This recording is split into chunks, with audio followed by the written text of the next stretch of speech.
Sarah Blackwood collapsed against the attic wall, her body trembling uncontrollably as she stared at the small, hand-drawn map clutched in her fingers, a child's crayon creation that had just led her to discover her missing son alive in a hidden room behind her elderly father's bookcase. What kind of monster would steal a child and hide him within the same house where his mother wept for him every night? How could the person she trusted most become the architect of her greatest nightmare? Have you ever wondered how well you truly know the people who share your home? What secrets might be hiding behind the eyes of those who claim to love you unconditionally? What darkness might lurk behind the perfect family portrait hanging in your living room? If you're fascinated by stories of mysteries hidden in plain sight and the resilience of the human spirit, make sure to subscribe to the Lost and Found channel, where we explore the most compelling stories of things and people that vanish and reappear in the most unexpected ways. Listen to this entire story to understand the depths to which love and obsession can intertwine to create both beauty and horror. Chapter 1. Shattered Glass.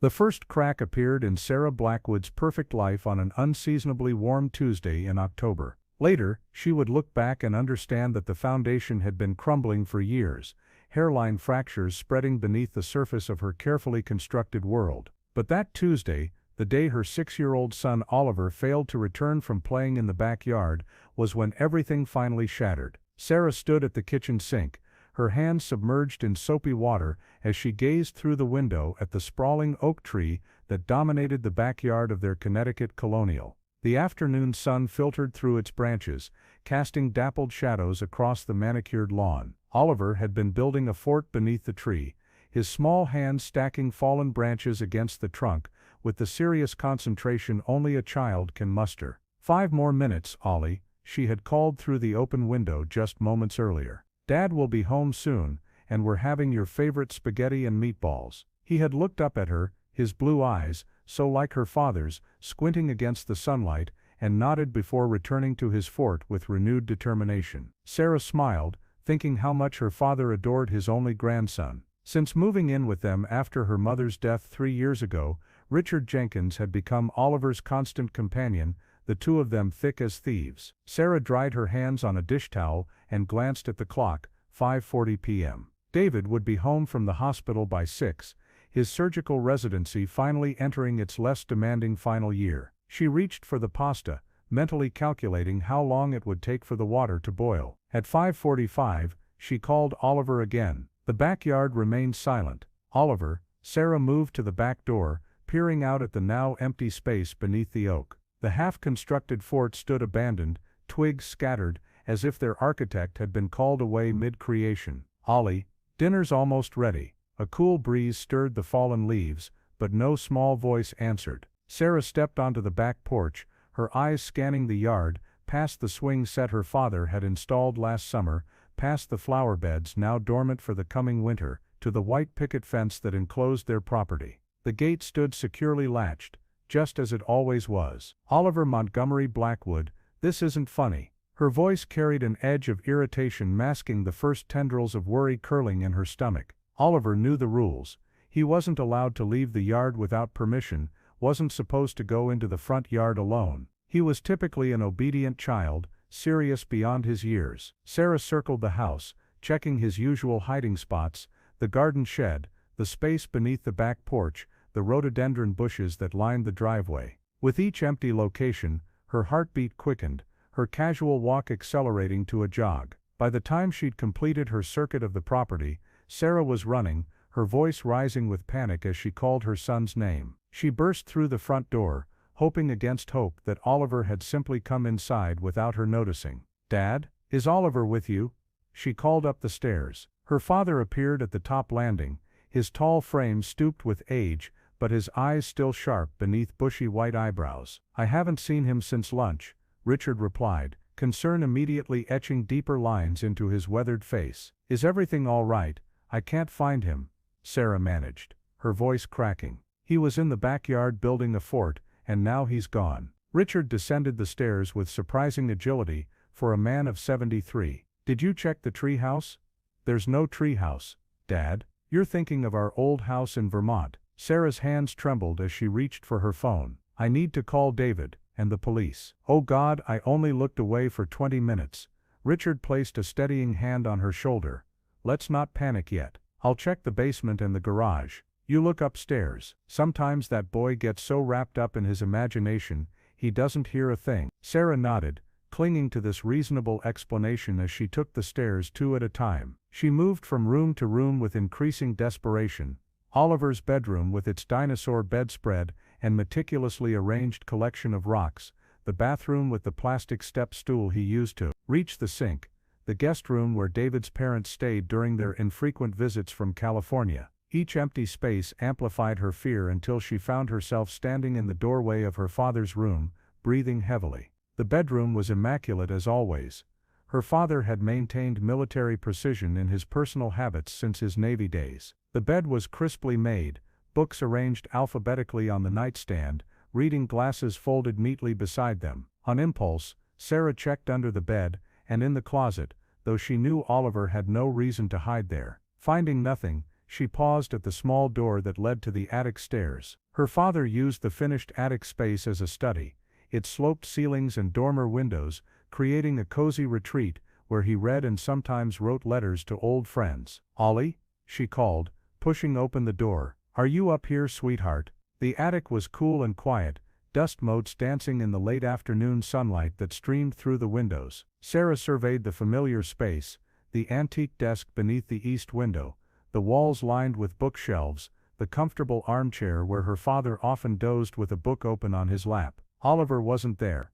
As she turned to leave, something caught her eye, a crayon drawing tacked to her father's bulletin board. She moved closer, recognizing Oliver's distinctive style. It showed their house with stick figures standing outside, a tall one labeled Mommy, a slightly taller one labeled Daddy, one with white hair labeled Grandpa, and a small one that must be Oliver himself. They were all holding hands, smiling beneath a yellow sun. Sarah smiled, despite her growing panic. Oliver loved to draw their family, and her father proudly displayed each new creation. But as she turned away, a detail registered that sent an icy chill through her body. In the attic window of the crayon house, barely visible, was another tiny stick figure. Unlike the others, this one had no smile. The sound of the front door opening broke Sarah's reverie. "Sarah," David's voice called from below, followed by her father's lower tones. She hurried down the attic stairs, and nearly collided with her husband in the upstairs hallway. "I can't find Oliver,"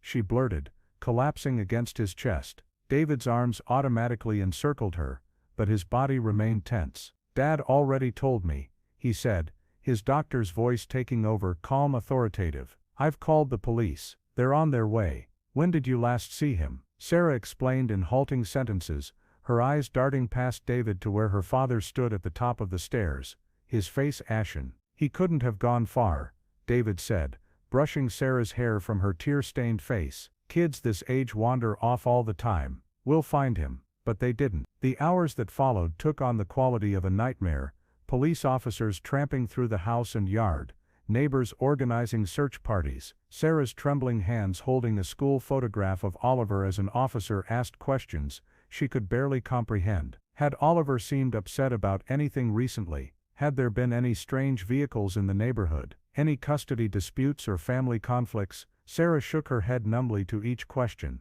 Oliver was a happy child. Their neighborhood was safe. There were no custody issues. She and David had been married for 10 years, solid as a rock despite the stresses of his medical career. The only recent change had been her father moving in after her mother's death, but that had been a positive transition. Richard adored Oliver, spending hours reading to him, teaching him to identify birds and constellations, taking him for ice cream after school. As twilight deepened into night, the search expanded beyond their neighborhood. Flashlight beams crisscrossed the nearby community park and wooded areas. Police dogs sniffed Oliver's pajamas and bedding, then set off in various directions only to circle back confused. An Amber Alert was issued. David made stoic appeals to the news cameras that suddenly appeared on their front lawn, while Sarah stood beside him, silent and shell-shocked. "We just want our son home," David said, his arm around Sarah's shoulders. "Ollie, if you can hear this, Mommy and Daddy love you very much. Please come home." Behind them, barely visible in the doorway, Richard watched, his face in shadow. By midnight, the police had established a command center in the Blackwood's living room. The kitchen counter was crowded with casseroles and baked goods dropped off by neighbors, food that no one touched. Sarah sat on the sofa, clutching Oliver's favorite stuffed dinosaur, her eyes fixed on the front door as if her son might walk through it at any moment. David paced between the living room and kitchen, speaking in low tones with the police lieutenant. Sarah could see the strain in the set of his shoulders, the way he ran his hand through his dark hair again and again. He was a surgeon, accustomed to solving problems, saving lives. His helplessness now was its own kind of agony. Her father had disappeared upstairs hours ago, claiming fatigue. Sarah had noticed his shaking hands, the pallor of his skin, and worried that the stress might trigger his heart condition. "Try to rest, Dad," she'd said, hugging him briefly. "We'll wake you if there's news." As the night dragged on, officers came and went. Searchers reported back, shaking their heads. The house phone rang periodically with well-meaning calls from friends and distant relatives who had seen the news. Sarah answered mechanically, repeating the same phrases, no sign of him yet. "Yes, the police are doing everything they can, thank you for your prayers."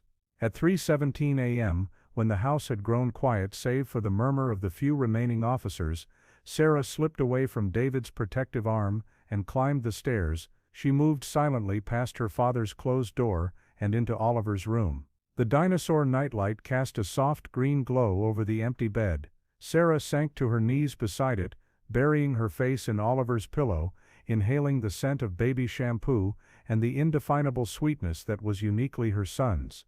Only then, in the privacy of this sacred space, did she allow herself to break completely, her body convulsing with silent sobs. "Where are you, baby?" she whispered into the pillow. "Where are you?" From somewhere outside Oliver's window came the lonely hoot of an owl. Beyond that, silence. The night offered no answers, only the terrible weight of absence. Chapter 2 Hidden Currents. Weeks passed with excruciating slowness. The investigation continued, but leads dwindled. The initial flood of media attention ebbed, though Oliver's face still gazed out from missing posters throughout the county. The FBI became involved, interviewing known sex offenders in the area, analyzing surveillance footage from nearby businesses, reconstructing timelines. Nothing yielded results. Sarah existed in a fog of grief and desperate hope. She took a leave of absence from her position as an elementary school librarian, unable to bear the sight of other people's children living their normal lives, while her own had vanished. David returned to work after 2 weeks, his colleagues covering his shifts for as long as they could, but the hospital eventually requiring his return. Each evening he came home with haunted eyes, moving through the routines of life like an automaton. Only Richard seemed to maintain some semblance of normalcy. He tended the garden, prepared simple meals that went largely uneaten, fielded phone calls, and gently urged Sarah to take walks with him through the neighborhood. His steady presence became her anchor in a world suddenly unmoored. "You need to keep your strength up," he would say, placing a sandwich before her. "Oliver will need his mother to be strong when he comes home." When, not if. Sarah clung to her father's unwavering belief that Oliver would return, even as the police detective's visits became less frequent, his expression increasingly grave. 1 month after Oliver's disappearance, Sarah stood at his bedroom window, watching the last of the autumn leaves spiral from the oak tree. The fort Oliver had been building was long gone, dismantled during the intensive search of the property. The swing set stood unused, its chains occasionally creaking in the wind like a mournful sigh. Behind her the bedroom door opened softly. Sarah didn't turn, expecting it to be David checking on her before leaving for his shift. Instead, her father's reflection appeared in the window beside her own. "I made tea," Richard said, offering a steaming mug. Sarah accepted it with a grateful nod, though she had little appetite for food or drink these days. "I thought we might sort through some of those boxes in the attic today. Give you something to focus on." Sarah turned to look at him directly. Her father's suggestion was unexpected. The attic had been his domain since he moved in, his private retreat. "What boxes?" she asked. "Some of your mother's things I brought from the old house," Richard explained, his blue eyes, so like Oliver's, crinkling at the corners in a smile that didn't quite reach them. "Photographs, mostly. I thought looking through them might help." Sarah hesitated. The thought of confronting memories of her mother, who had died after a brief battle with pancreatic cancer, seemed like more emotional turmoil than she could handle. Yet her father's expression held such hope that she found herself nodding. "All right," she said, setting the untouched tea on Oliver's dresser. "Let me just tell David. He's already left for the hospital," Richard interrupted gently. "Said he had an early surgery. Left about 20 minutes ago." Sarah glanced at the bedside clock, 7:30 a.m. David usually left at 6 o'clock. She must have lost track of time again, standing at the window for longer than she realized. These lapses had become common since Oliver's disappearance, entire hours vanishing without her awareness. She followed her father to the attic stairs, noticing for the first time how much he had aged in the past month. His tall frame seemed more stooped, his movements more deliberate. The stress had taken its toll on all of them. The attic was warmer than usual, heated by an electric space heater humming in the corner. Sarah realized she hadn't been up here since the day Oliver vanished. The room seemed subtly different, though she couldn't immediately identify how. The bookshelves, the desk, the armchair, all were in their usual places. Perhaps it was just the quality of light, the autumn sun casting longer shadows through the dormer windows. Richard gestured to several cardboard boxes stacked near the chimney. "I started going through them last night," he said, lowering himself into the armchair with a slight wince. "My arthritis is acting up today. Would you mind being the one to dig through them?" Sarah knelt beside the nearest box, removing the lid to find it filled with photo albums and loose photographs. She recognized her mother's handwriting on the album covers. Sarah, ages 6-10, family vacation. Acadia 1990. Richard's Navy days. "I didn't realize you'd kept so many of these," she said, opening the Acadia album to find her 10-year-old self standing beside her parents at the summit of Cadillac Mountain. Her mother, Ellen, looked vibrant and young, her arm around Sarah's shoulders. Richard stood slightly apart, gazing not at the camera, but at his wife and daughter, an expression on his face that Sarah now recognized as possessive pride. "Your mother was the archivist," Richard said, a nostalgic smile playing at his lips. "I just carried the boxes from house to house whenever we moved." Sarah continued through the albums, the familiar photographs temporarily transporting her to simpler times. Her childhood had been nomadic due to her father's naval career, each new posting bringing a new house, school, community. Her mother had created stability within that shifting landscape, establishing family rituals and traditions that made each house a home. "You were such a serious child," Richard observed as Sarah lingered over a school photograph. "Always with your nose in a book. Oliver reminds me of you at that age." The mention of Oliver's name pierced the momentary peace. Sarah's hand stilled on the album page. "Does he?" she whispered. "I always thought he was more like David, outgoing, curious about everything." Richard's expression shifted subtly. "On the surface perhaps. But he has your depth, Sarah. Your sensitivity." Something in her father's tone made Sarah look up sharply. Richard was watching her with an intensity that seemed at odds with the casual nature of their conversation. "Dad, are you all right?" Richard blinked, and the moment passed. "Just tired," he said, reaching for one of the albums. "Not sleeping well these days." "None of us are." They continued sorting through the photographs in companionable silence. Sarah found herself drawn to images of her mother. Ellen laughing on a beach, concentrated over a jigsaw puzzle, nestled in an armchair with a young Sarah on her lap. The ache of missing her mother blended with the raw wound of Oliver's absence, creating a complex tapestry of grief. As she replaced one album and reached for another, Sarah's hand brushed against something hard at the bottom of the box. She pushed aside the remaining photographs to reveal a leather-bound journal she didn't recognize. "What's this?" she asked, lifting it out. Richard leaned forward, his expression unreadable. "Ah, that's your mother's diary. From before you were born." Sarah ran her fingers over the worn leather cover. "I didn't know Mom kept a diary." "There's a lot about your mother you didn't know," Richard said quietly. "She was complicated." Sarah hesitated, feeling like an intruder. Reading her mother's private thoughts seemed a violation, yet she was drawn to this unexpected connection to the woman she had lost. She opened the journal to a random page, her mother's elegant handwriting immediately recognizable. August 15, 1978 Richard was transferred again today. Norfolk this time. I should be used to it by now, but the thought of starting over, new house, new neighbors, new doctors, fills me with dread. He was so excited when he told me, already talking about the promotion this might lead to. I didn't have the heart to tell him how trapped I feel, how each move shrinks my world a little more. Sometimes I wonder what would have happened if I'd pursued my own career instead of becoming a Navy wife. Richard says I'm being selfish, that his service benefits all of us. Perhaps he's right. But in my darkest moments, I imagine running away, starting fresh somewhere he could never find me. Sarah looked up, disturbed by the unfamiliar perspective. The mother she remembered had seemed content with their nomadic lifestyle, never complaining about the frequent relocations or her husband's long deployments. Mom wasn't happy, she asked, unable to keep the shock from her voice. Richard's expression hardened almost imperceptibly. Your mother had episodes of depression, especially after you were born. The doctor called it postpartum, but it never fully went away. Sarah returned to the journal, flipping forward several pages. October 3, 1978.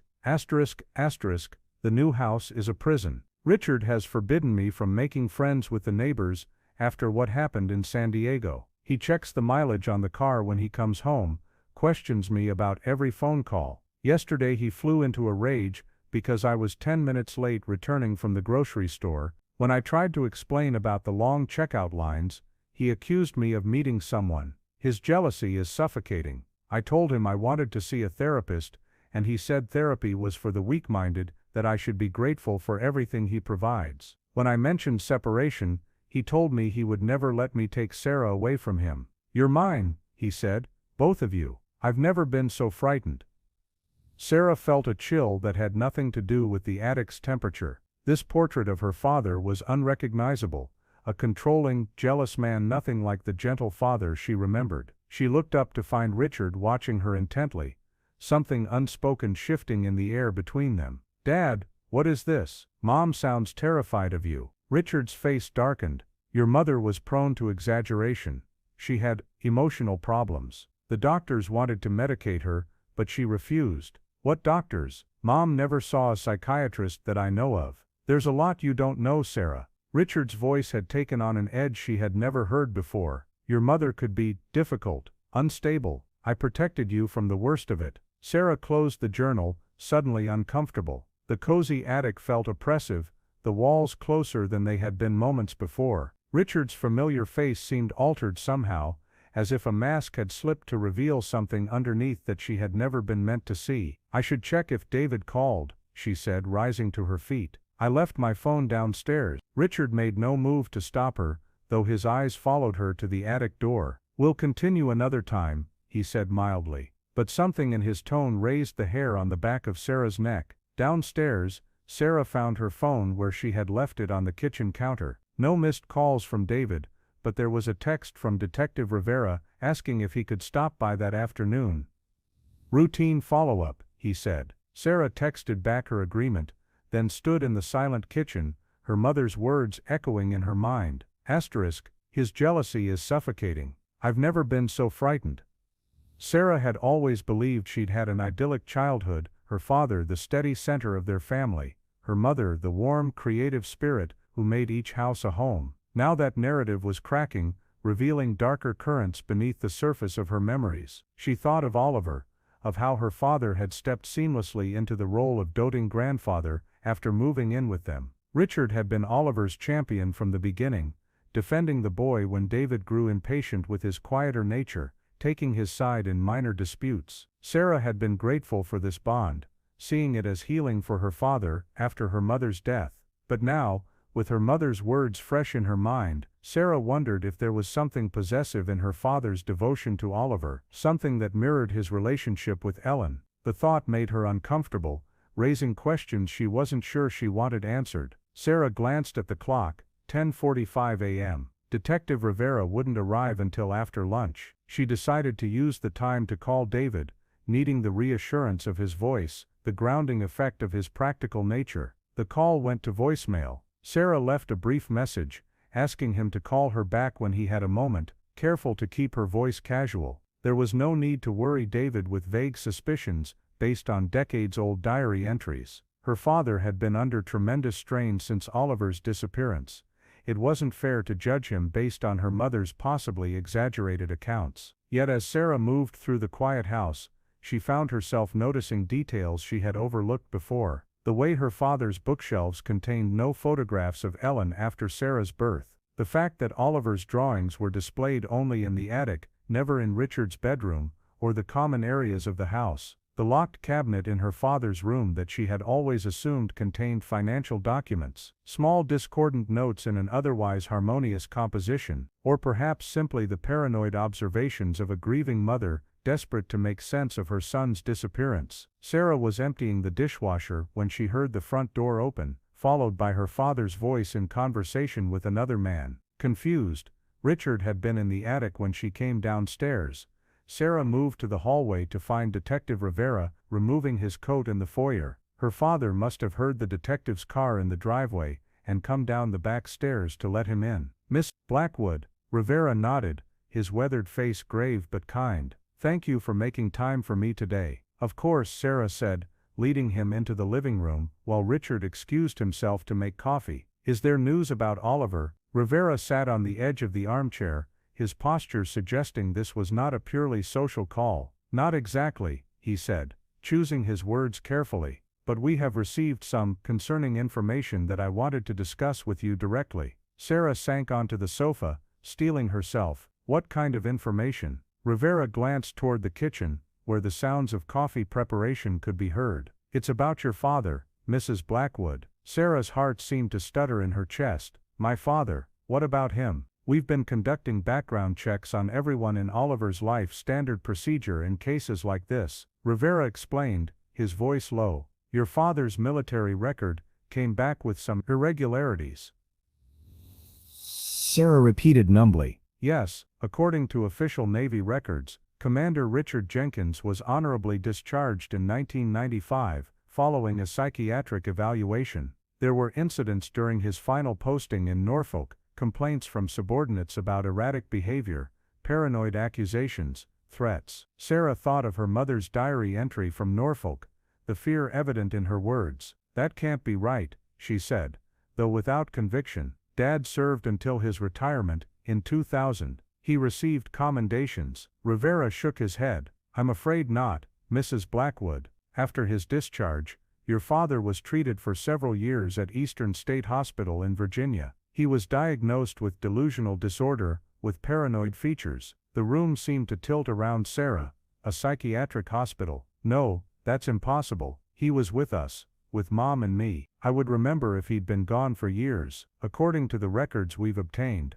you and your mother relocated to Vermont, following his hospitalization. There were supervised visits beginning in 1998, and your father was released to outpatient care in 2001, at which point he rejoined your household." Sarah pressed her hand to her mouth, memories rearranging themselves like pieces of a puzzle. The business trips her father had taken during her high school years, her mother's insistence that they never discuss certain periods of their family history, the medication she had once found in her parents' bathroom cabinet, unmarked except for a prescription number. "Mrs. Blackwood," Rivera continued gently, "I have to ask, have you noticed any unusual behavior from your father since Oliver's disappearance? Any inconsistencies in his routines or statements?" Before Sarah could respond, Richard appeared in the doorway, holding a tray with coffee mugs. His expression was pleasant, but his eyes, when they met Sarah's, were cold in a way she had never seen before. "Cream and sugar, detective?" he asked, setting the tray on the coffee table. Sarah takes hers black, just like her mother did. "Black is fine, thank you," Rivera said, accepting a mug without taking his eyes off Richard. "Mr. Jenkins, we were just discussing your military service." Richard settled into the chair opposite Rivera, his posture relaxed, but his knuckles white around his coffee mug. 25 years in the Navy," he said smoothly. "Retired as a full commander. What would you like to know?" Rivera and Sarah exchanged a glance. "Dad," Sarah began carefully, "Detective Rivera says you were discharged in 1995, that you spent time in a psychiatric hospital." For a moment, Richard's face remained impassive, then something shifted in his expression, a subtle hardening around the eyes, a tightening of the mouth. "I see," he said, setting his mug down with deliberate care. "You've been investigating me." "It's routine in cases like this," Rivera explained, though his posture had become more alert, one hand moving subtly toward the inside of his jacket, where Sarah presumed his weapon was holstered. "We look into everyone close to the missing child." Richard laughed, a sound devoid of humor. "Everyone except the father, apparently. Have you checked David's alibis as thoroughly, Detective? His hospital records, the prescription medications he brings home and keeps locked in his study?" "Dad," Sarah exclaimed, shocked by the accusation in her father's voice, "David has nothing to do with this. He's been devastated by Oliver's disappearance." Richard turned to her, and the expression on his face made her blood run cold. "Has he, Sarah, or has he been relieved? We both know he never understood that boy, never had the patience for him, not like I did." Rivera had set down his coffee and was now watching Richard with the focused attention of a predator tracking prey. "Mr. Jenkins, where were you between 5:30 and 6 p.m. on October 15th, the day Oliver disappeared?" "In my room, reading," Richard replied, without hesitation. "I came down when I heard Sarah calling for Oliver." "Can anyone verify that?" Richard's smile was thin. "Who would verify it, Detective? I live with my daughter and son-in-law." Sarah was in the kitchen. David wasn't home yet. "And Oliver?" He trailed off, his gaze drifting to the window where the backyard was visible, the oak tree's branches now bare against the November sky. Sarah felt a chill of premonition, a terrible suspicion taking root. "Dad," she said quietly, "what do you know about Oliver's disappearance?" The silence that followed her question seemed to stretch indefinitely. Richard looked at her with an expression she couldn't interpret, sorrow, perhaps, or resignation. For a moment she saw not the father she had known all her life, but a stranger wearing his face. "I protected him," Richard said finally, his voice so low Sarah had to lean forward to hear him. "Just like I protected you." Rivera was on his feet immediately, his hand inside his jacket. "Mr. Jenkins, I need you to clarify that statement. Are you saying you know where Oliver is?" Richard's eyes never left Sarah's face. "They were going to send him away," he said, as if Rivera hadn't spoken. "I heard them talking, Sarah. David telling you that Oliver needed professional help because he was too quiet, too sensitive. They would have drugged him, changed him. I couldn't let that happen. Not again, not after what they did to me." Sarah felt as if she were drowning, her father's words washing over her like ice water. "Dad, what are you talking about? David and I never discussed sending Oliver anywhere. Don't lie to me." Richard's sudden shout made both Sarah and Rivera flinch. "I heard you. 2 months ago, in the kitchen. David said Oliver needed to be evaluated because he wasn't making friends at school. He said there was something wrong with the boy, just like they said there was something wrong with me." Sarah shook her head, desperately trying to remember the conversation her father was referring to. "Dad, you misunderstood. David was suggesting we meet with Oliver's teacher because he seemed lonely at school. We were worried about him, that's all." "Mr. Jenkins," Rivera interrupted, his voice firm but controlled, "I need you to tell me where Oliver is, right now." Richard looked between them, and Sarah saw the moment when something inside him seemed to break. His shoulders slumped, the anger draining from his face to be replaced by a profound weariness. "He's safe," Richard said softly. "That's all that matters. I kept him safe from them." "From who, Dad?" Sarah pleaded, tears streaming down her face. "From us, his parents who love him more than anything in the world." Richard didn't answer. Instead he rose slowly from his chair, his movements those of a much older man. "Come with me," he said, and began walking toward the stairs. Rivera moved to block his path. "Sir, I need you to stay right here while I call for backup." Richard looked at the detective with something like pity. "If you call for backup, you'll never find him. The house will be swarming with officers, and in the confusion, accidents happen. Information gets lost." He turned to Sarah. "I'll only show you, Sarah. No one else." Sarah met Rivera's eyes, silently pleading. After a moment's hesitation, the detective gave a barely perceptible nod. "Mrs. Blackwood will come with you," he said to Richard. "I'll be right behind you. If you make any sudden moves, or if I believe for 1 second that you intend to harm your daughter, I will not hesitate to use force. Do you understand?" Richard nodded absently, already moving toward the stairs with the distracted air of a sleepwalker. Sarah followed, her heart pounding so violently she thought it might burst from her chest. Rivera stayed close behind her, one hand inside his jacket, his footsteps nearly silent on the carpeted stairs. They passed the second-floor landing, and continued up to the attic door. Richard paused with his hand on the knob, turning to look at Sarah with an expression of profound sadness. "I only wanted to protect him," he said again, his voice breaking. "Like I couldn't protect you." He pushed open the door, and led them into the attic study. The room appeared exactly as it had that morning, when Sarah had sorted through her mother's photographs, yet somehow different, more ominous. The afternoon light cast long shadows across the floorboards, the bookcases looming like sentinels against the walls. Richard moved to the far end of the attic, where a massive oak bookcase stood against the sloped ceiling. He ran his fingers along the edge of the shelf, then pressed something Sarah couldn't see. There was a soft click, and the entire bookcase swung inward, revealing a narrow door built into what should have been a solid wall. Sarah gasped, her hand flying to her mouth. Behind her, she heard Rivera curse softly under his breath. "What is this?" she whispered, though the answer was already forming in her mind, with horrifying clarity. Richard didn't respond. Instead, he produced a key from his pocket and unlocked the hidden door, swinging it open to reveal a small room built into the eaves of the house. The space was roughly 8 feet square, its ceiling following the steep pitch of the roof. A battery-powered lantern cast a warm glow over the interior, illuminating walls covered with Oliver's drawings. A small cot stood against one wall, neatly made with a blue comforter, Oliver's favorite color. A bookshelf held toys and books. A plastic bin in the corner appeared to contain clothing, but the room was empty. "Where is he?" Sarah demanded, her voice rising with panic as she pushed past her father into the hidden space. "Oliver? Oliver?" Richard stood in the doorway, his expression confused. "He should be here," he said, glancing around as if Oliver might materialize from the shadows. "He promised he would stay." I explained how important it was. Rivera had drawn his weapon now, pointing it steadily at Richard. "Mr. Jenkins, where is your grandson?" Richard shook his head, bewilderment giving way to anger.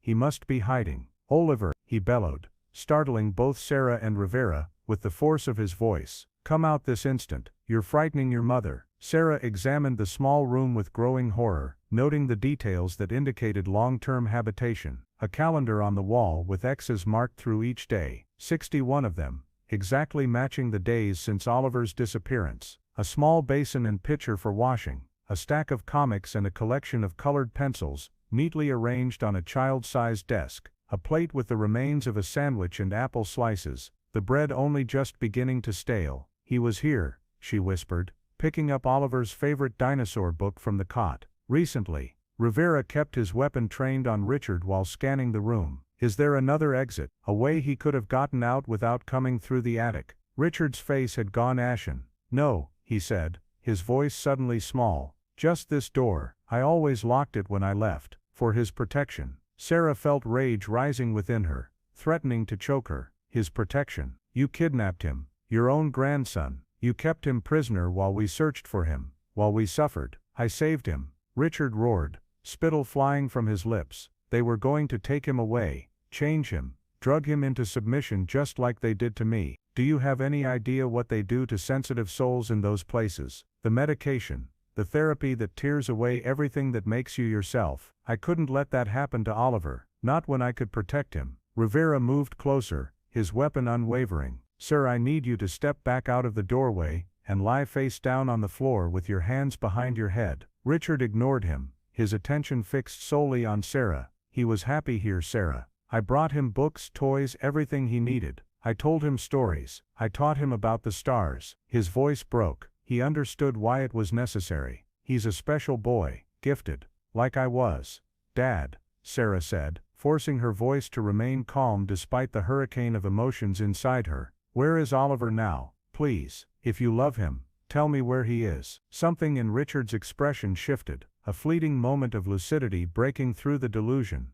"I don't know," he admitted. And for the first time, Sarah heard genuine fear in his voice. "He was here this morning when I brought his breakfast. We read a chapter of Treasure Island, then I locked the door and went to help you with your mother's photographs." His brow furrowed in confusion. "He promised he would stay. He's always been such a good boy." Rivera motioned for Sarah to step away from Richard. "Mrs. Blackwood, please move toward me slowly." We need to secure your father and search the house thoroughly. Sarah backed away from her father, her mind racing. If Oliver had been here just hours ago, where could he have gone? The only entrance was through the bookcase door, which Richard claimed to have locked. Unless, her eyes fell on the small dormer window set into the sloped ceiling. It was narrow, barely 18 inches across, but a small determined child might be able to squeeze through. She moved to the window, and found it unlatched, opening easily under her hand. He went out the window, she breathed, peering at the steep drop to the ground below. Her heart nearly stopped when she saw what lay directly beneath the window, the oak tree, its massive branches extending almost to the side of the house. One particularly thick limb passed within a few feet of the attic window. Oliver's tree fort, she whispered,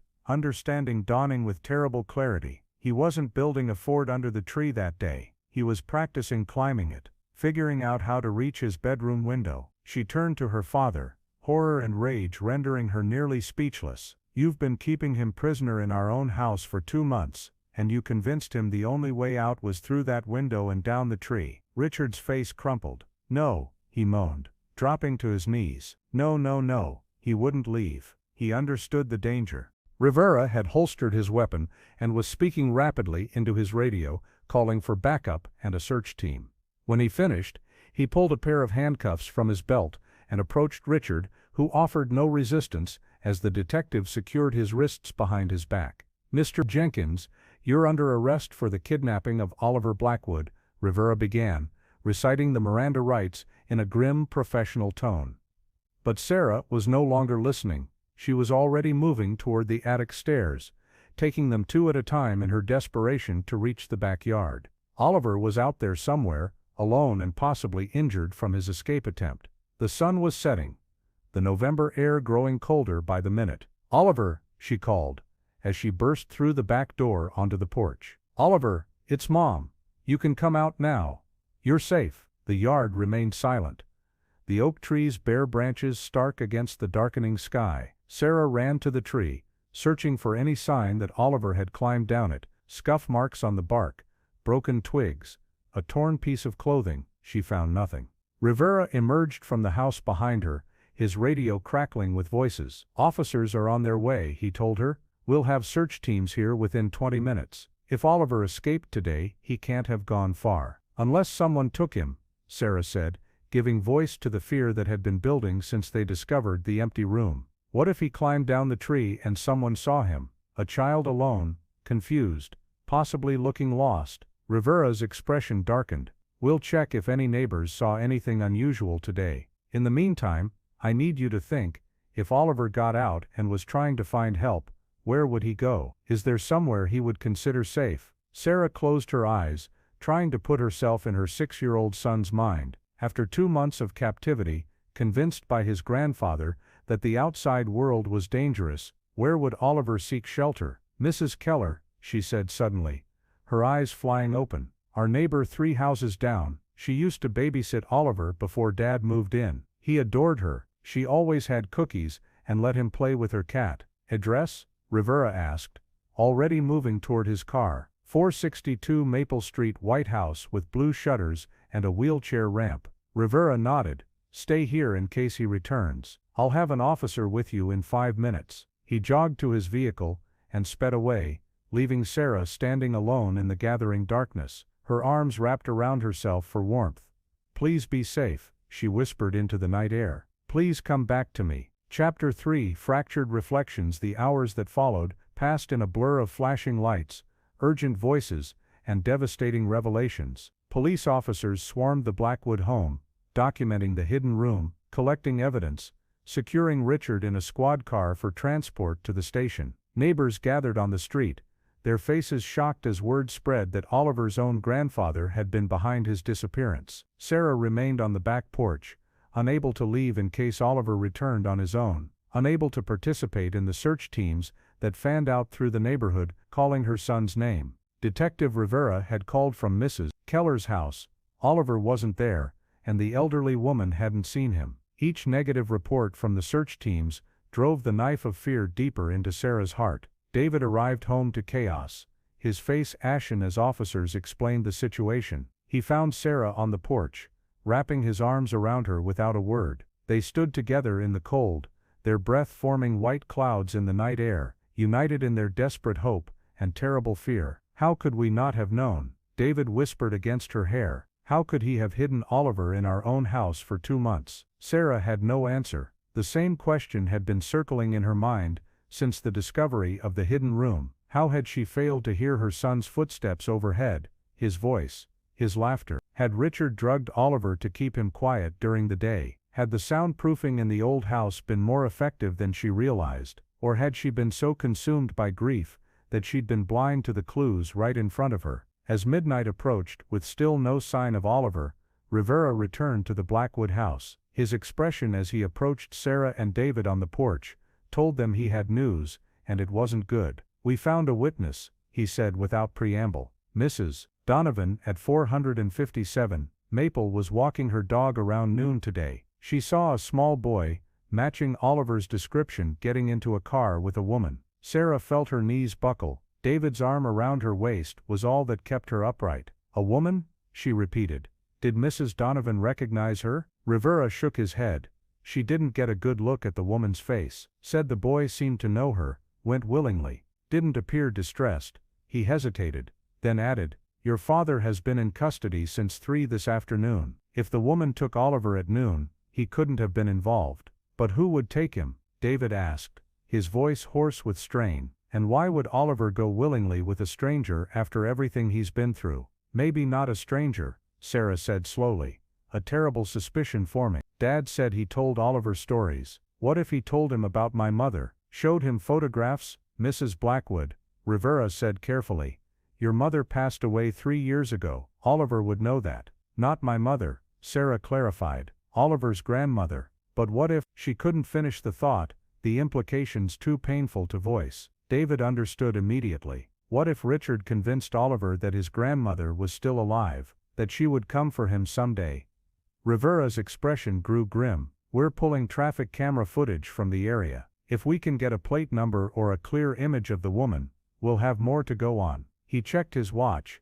"I need to get back to the station. Your father is being questioned, but so far he's claiming he has no idea who might have taken Oliver." After Rivera left, Sarah and David moved inside, the night having grown too cold to continue their vigil on the porch. Officers remained posted around the perimeter of the house, their flashlight beams sweeping the property at regular intervals. Inside, forensic technicians continued to process the hidden room, their hushed voices and camera flashes creating a surreal backdrop to Sarah and David's silent anguish. Sarah found herself drawn to her father's bedroom, now being systematically searched by police. She stood in the doorway, watching as officers cataloged the contents of Richard's dresser drawers, his closet, the locked cabinet that had always intrigued her. One of the officers, a young woman with kind eyes, approached Sarah with a small leather-bound book in her gloved hand. "Mrs. Blackwood, we found this taped to the underside of your father's desk drawer. I think you should see it."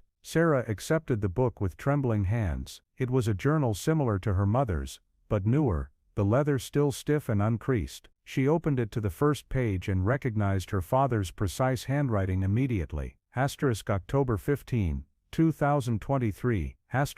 Done what needed to be done. The boy is safe now, away from their plans and their medications and their experts. Sarah doesn't understand yet, but she will. Just as Ellen never understood why I had to protect them both from the outside world. Some people are too pure for this corrupt society, too sensitive to withstand its pressures. Oliver is special, just as I was. Just as Sarah was before they changed her with their medications and therapies. During those years they took her from me. The room is prepared exactly as I planned. Comfortable, secure, educational. I've explained to Oliver why this is necessary. He's such an intelligent child, far beyond his years. He understands the danger, how David and the doctors would try to make him normal, strip away everything unique about him. I've shown him Ellen's photographs, told him how his grandmother would have adored him, how she would have protected him, as I am doing now.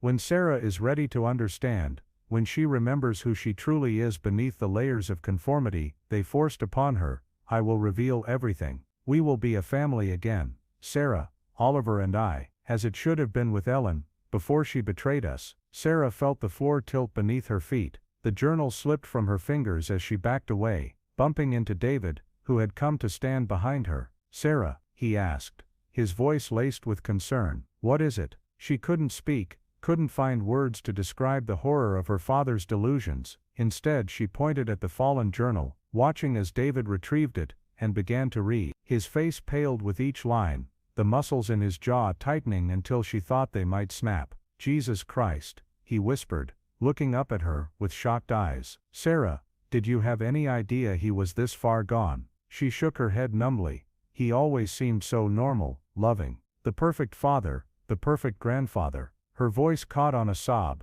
"How could I not have seen it?" David guided her gently from the room, away from the evidence of her father's madness. In the hallway, he pulled her into his arms, holding her as she finally broke down completely, her body convulsing with the sobs she had been suppressing since the discovery of the hidden room. "This isn't your fault," he murmured against her hair. "Your father is ill. He hid it well, from both of us. But what if," Sarah could barely voice her deepest fear, "what if whoever took Oliver is part of Dad's delusion? What if he arranged for someone to take Oliver, if he was ever discovered?" David had no answer, just tightened his arms around her, as if he could physically shield her from the horror of that possibility. The ringing of David's cell phone broke the moment. He released Sarah reluctantly, checking the screen before answering. "Detective Rivera," he said, putting the call on speaker so Sarah could hear. "We've identified the woman from the traffic cameras." Rivera's voice was tense with barely suppressed urgency. "Her name is Grace Jenkins. According to our records, she's your father-in-law's sister." Sarah felt the blood drain from her face. "That's impossible," she said, leaning closer to the phone. "My father was an only child. He doesn't have a sister." There was a pause on the line.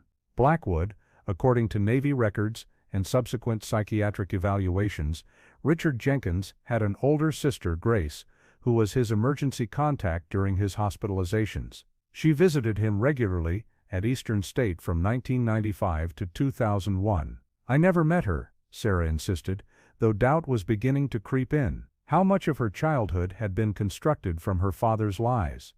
If she existed, why wouldn't I have known her? "That's what we're trying to determine," Rivera replied. "We've located an address for Grace Jenkins in Burlington, Vermont. Local police are en route now." "Vermont," Sarah echoed, remembering her mother's diary entry. They had moved to Vermont after her father's hospitalization, to be closer to his sister. "I need to speak to my father, Mrs. Blackwood."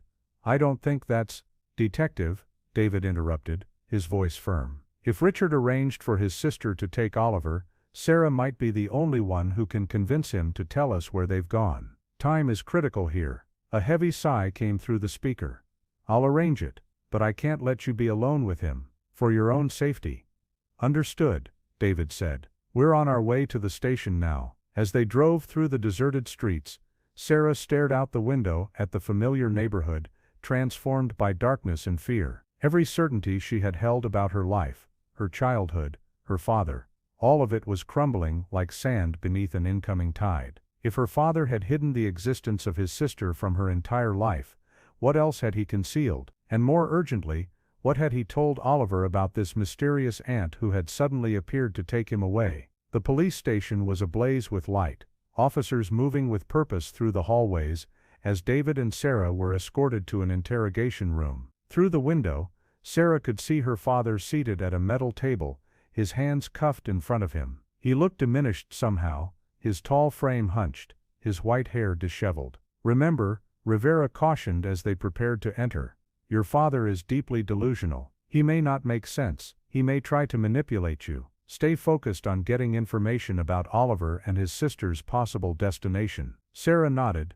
steeling herself. Whatever her father had become, whatever lies he had told, he was still the man who had raised her. The man who, in his twisted way, believed he was protecting Oliver. She had to reach whatever part of him still cared about his grandson's well-being. Richard looked up as they entered, his expression brightening momentarily at the sight of Sarah, before clouding with suspicion when he saw David and Rivera behind her. "Sarah," he said, his voice warm despite his surroundings, "have they found him? Is Oliver safe?" Sarah sat across from her father, keeping her voice steady through sheer force of will. "No, Dad, we haven't found him. But we know Grace took him." Richard's reaction was immediate and visceral, a sharp intake of breath, eyes widening, color draining from his face. "Grace," he whispered.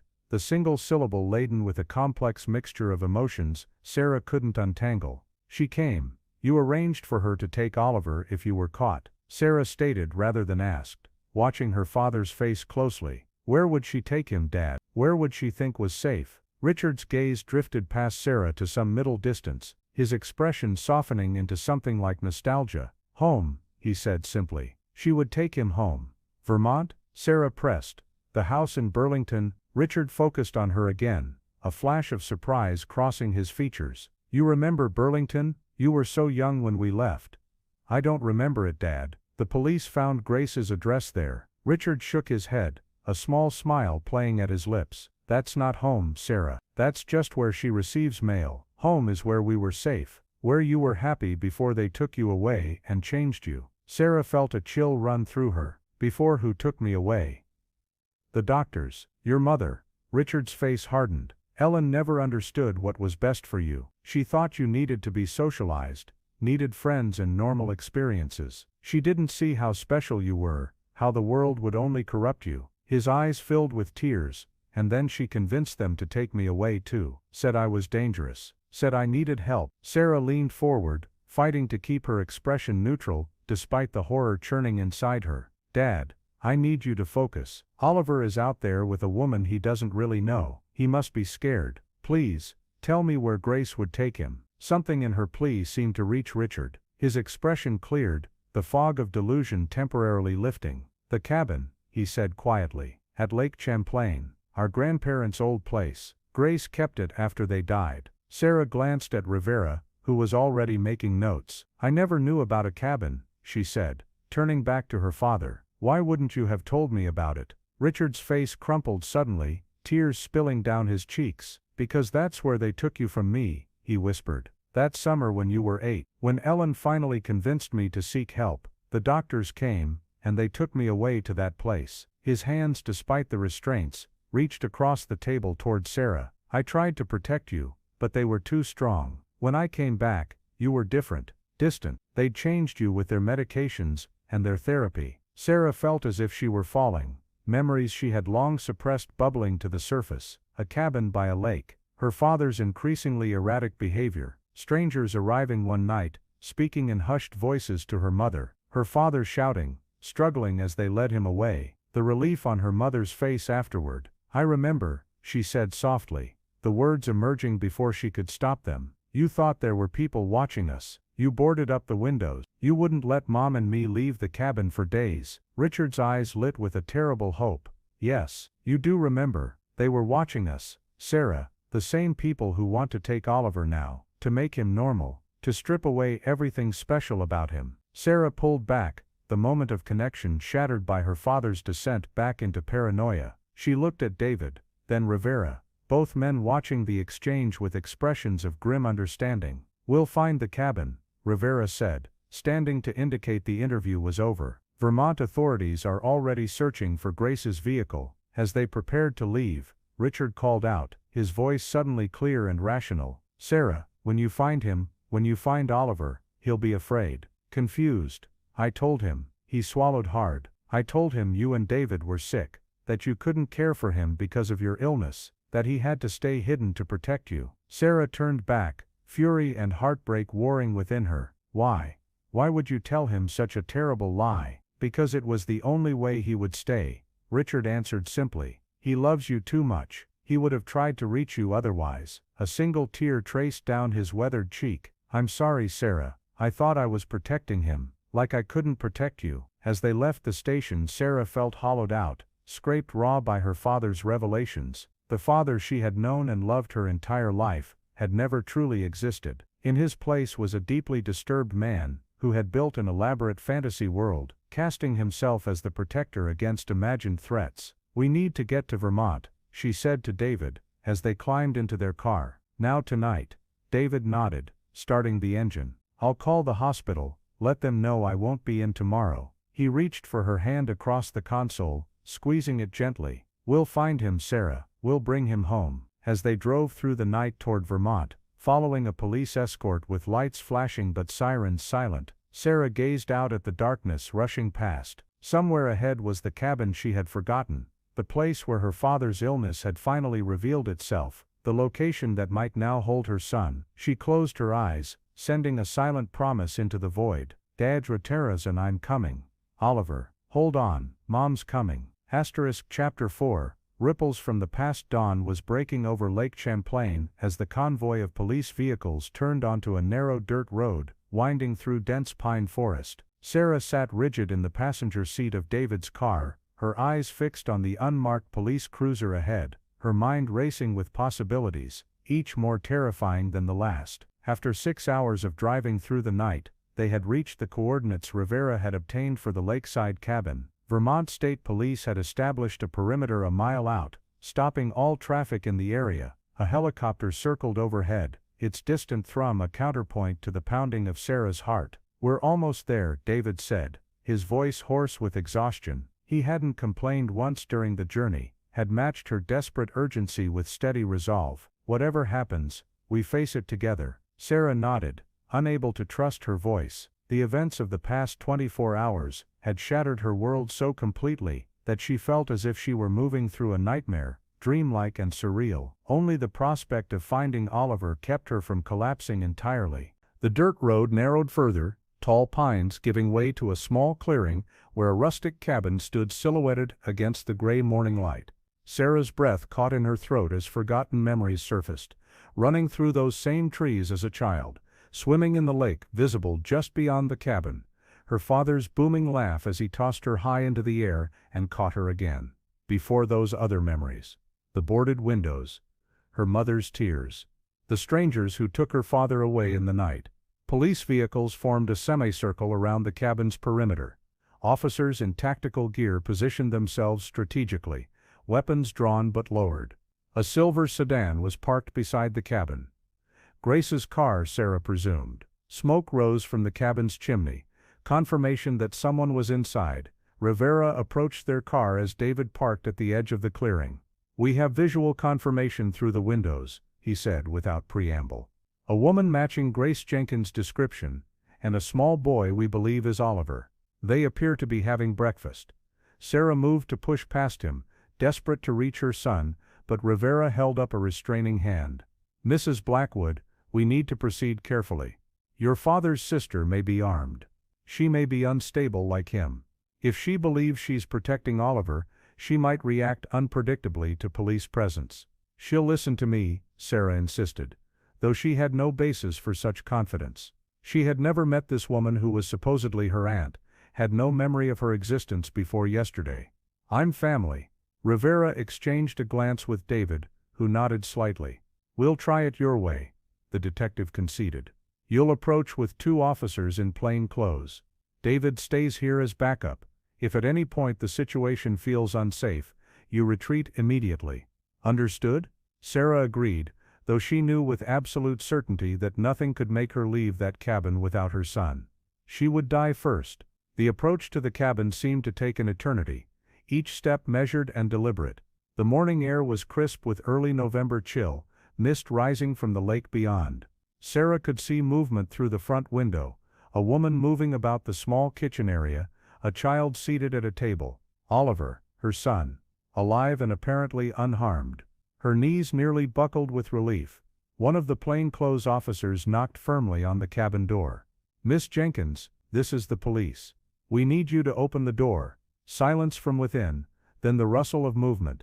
The door opened a crack, revealing a slice of a woman's face, late 60s, Richard's blue eyes, silver hair pulled back in a severe bun.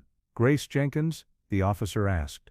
The woman's gaze moved past him to Sarah, and her eyes widened in shock. Sarah, she whispered, the door opening slightly wider. Is it really you? Sarah stepped forward, heart hammering. I'm Sarah Blackwood. Richard Jenkins is my father. I've come for my son. Grace's expression shifted rapidly through surprise, confusion, and finally a dawning horror. Your son? She repeated. The boy is your son. Yes, Sarah confirmed, fighting to keep her voice steady. Oliver is my 6-year-old son who disappeared 2 months ago. My father kidnapped him, and kept him hidden in our house. Grace's face paled. Richard said the boy was his grandson, that his parents had died in an accident, that he needed protection from the authorities who wanted to put him in foster care. Her voice shook. He said you were dead, Sarah. That you died years ago. The revelation struck Sarah like a physical blow. Her father had erased her from his narrative entirely, creating a fiction where his grandson needed his protection because he had no parents left. The depth of his delusion was even greater than she had imagined. Miss Jenkins, the officer intervened. We need you to step outside with your hands visible. The boy needs to be returned to his parents immediately. Grace hesitated, conflict evident in her expression. Richard was so certain, she murmured, almost to herself. He called me a month ago, said he needed to make arrangements in case something happened to him, that his grandson might need a safe place. Her eyes focused on Sarah again. You look so much like your mother. Please. Sarah said, her voice breaking. Please let me see my son. Something in her plea seemed to reach Grace. The older woman's shoulders slumped in defeat, and she stepped back, opening the door fully. He's inside, she said quietly. Richard told him his parents were dead. It will be a shock. Sarah pushed past Grace into the cabin, her eyes frantically searching until they landed on the small figure seated at the rustic wooden table. Oliver sat with his back to the door, a half-eaten bowl of cereal before him. His attention focused on a drawing he was creating with colored pencils. Oliver, she breathed, her voice barely audible. The boy stiffened at the sound, then slowly turned in his chair, his face, thinner than she remembered, more solemn, registered shock, confusion, and then a tentative, disbelieving hope. Mom, he whispered, his colored pencil falling from his fingers. Mom, is that really you? Sarah fell to her knees, opening her arms as Oliver launched himself across the room and into her embrace. She clutched him to her chest, sobbing as his small arms wrapped around her neck with desperate strength. His body felt both familiar and different, still her baby, but changed by the ordeal he had endured. You're alive, he kept saying, his voice muffled against her shoulder. Grandpa said you and Dad were gone, that you died in an accident. No, sweetheart, Sarah managed through her tears, pulling back just enough to look into his face, those blue eyes so like her father's, now swimming with tears of his own. We're very much alive. We've been searching for you every single day since you disappeared. Oliver's brow furrowed in confusion. But Grandpa said.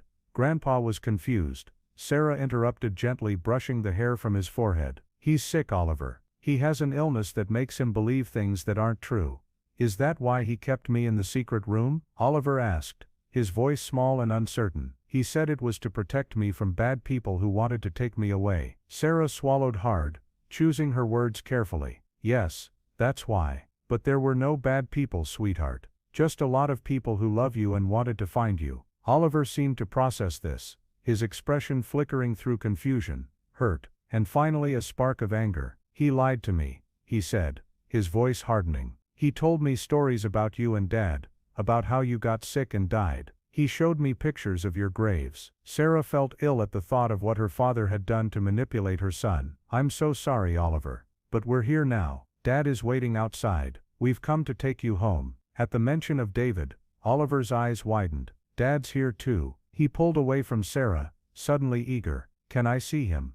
Of course, Sarah said, rising to her feet, but keeping a firm hold on Oliver's hand, irrationally afraid he might disappear again if she let go. She turned to find Grace watching from the doorway, the plainclothes officers flanking her with wary expressions. I didn't know, Grace said quietly, her eyes fixed on Oliver. I would never have taken him if I'd known the truth. Sarah studied the woman who was apparently her aunt, seeing echoes of her father in the proud set of her shoulders, the intelligent eyes, the stubborn jaw. Had Grace been part of her childhood before her father's breakdown? Were there memories of this woman buried somewhere in Sarah's subconscious? Thank you for taking care of him, Sarah said finally, unable to muster forgiveness but acknowledging that Grace, like Oliver, had been manipulated by Richard's delusions. Grace nodded once, her expression somber. He's a remarkable boy, she said, glancing at Oliver with genuine affection. He reminds me of Richard when we were children. Before, she trailed off, leaving the thought unfinished. Sarah guided Oliver toward the door, past Grace and the officers, into the crisp morning air. As they emerged from the cabin, She saw David break away from the group of officers and run toward them, his face transformed by joy and relief. "Oliver," he called, dropping to his knees as he reached them. "Yeah." Oliver broke from Sarah's grip and launched himself into his father's arms, both of them crying openly as they clung to each other. Sarah joined them, the three of them kneeling together in the dirt, arms intertwined, a family made whole again after being shattered. Over Oliver's head, Sarah's eyes met David's, and she saw her own overwhelming relief and lingering trauma reflected there. They had found their son, but the road to healing had only just begun. Rivera approached after giving them a few moments of privacy, his professional demeanor softened by the sight of their reunion. "We need to get Oliver checked out at a hospital," he said gently, "and we'll need to take his statement, but that can wait until he's had some time with you both." Sarah nodded, reluctantly loosening her hold on Oliver. "Sweetheart, we need to have doctors make sure you're okay, then we can go home." Oliver looked up at her, his expression suddenly apprehensive. Is Grandpa at home? The innocent question hit Sarah like a blow. Of course Oliver would worry about facing his grandfather again after escaping. "No honey," she assured him. "Grandpa won't be coming home. He's going to be in a hospital for a while, a special hospital that can help him with his illness, because he sees things that aren't real." Oliver asked, showing an understanding beyond his years. "Yes," David confirmed, brushing his son's hair back from his forehead. "Your grandfather is very sick, and he did a terrible thing by taking you away from us. But that wasn't your fault. None of this was your fault." Oliver seemed to consider this, his small face solemn. "I knew something was wrong," he confessed in a small voice. "Grandpa kept changing his stories about what happened to you. Sometimes he said you died in a car crash, other times he said you were in a special hospital, but it didn't make sense because he wouldn't let me call you or visit you." Sarah felt a fresh wave of rage toward her father, followed immediately by guilt. How had she not recognized the signs of his deteriorating mental state? How had she left her son vulnerable to his delusions? "Oliver," she said carefully, "how did you get out of the hidden room? Did Grandpa leave it unlocked?" Oliver shook his head. "No, but I figured out where he hid the key. In the book on his desk, the one about stars. I saw him put it there once when he thought I was asleep." A hint of pride crossed his face. "I waited until I heard him go downstairs with you. Then I used the key and climbed out the window to the big tree branch." "That was very brave," David said, his voice thick with emotion and very smart. "I was scared," Oliver admitted. "But I knew something was wrong when Grandpa started bringing more food than usual and telling me I might need to stay in the room for a long time without him. He seemed different, more nervous." Sarah realized her father must have been preparing for the possibility of his discovery, ensuring Oliver would have provisions if he couldn't visit the hidden room for an extended period. The thought sent a chill through her despite the morning sun now warming the clearing. "And when you climbed down the tree," she prompted gently, "how did you meet Aunt Grace?" Oliver's brow furrowed.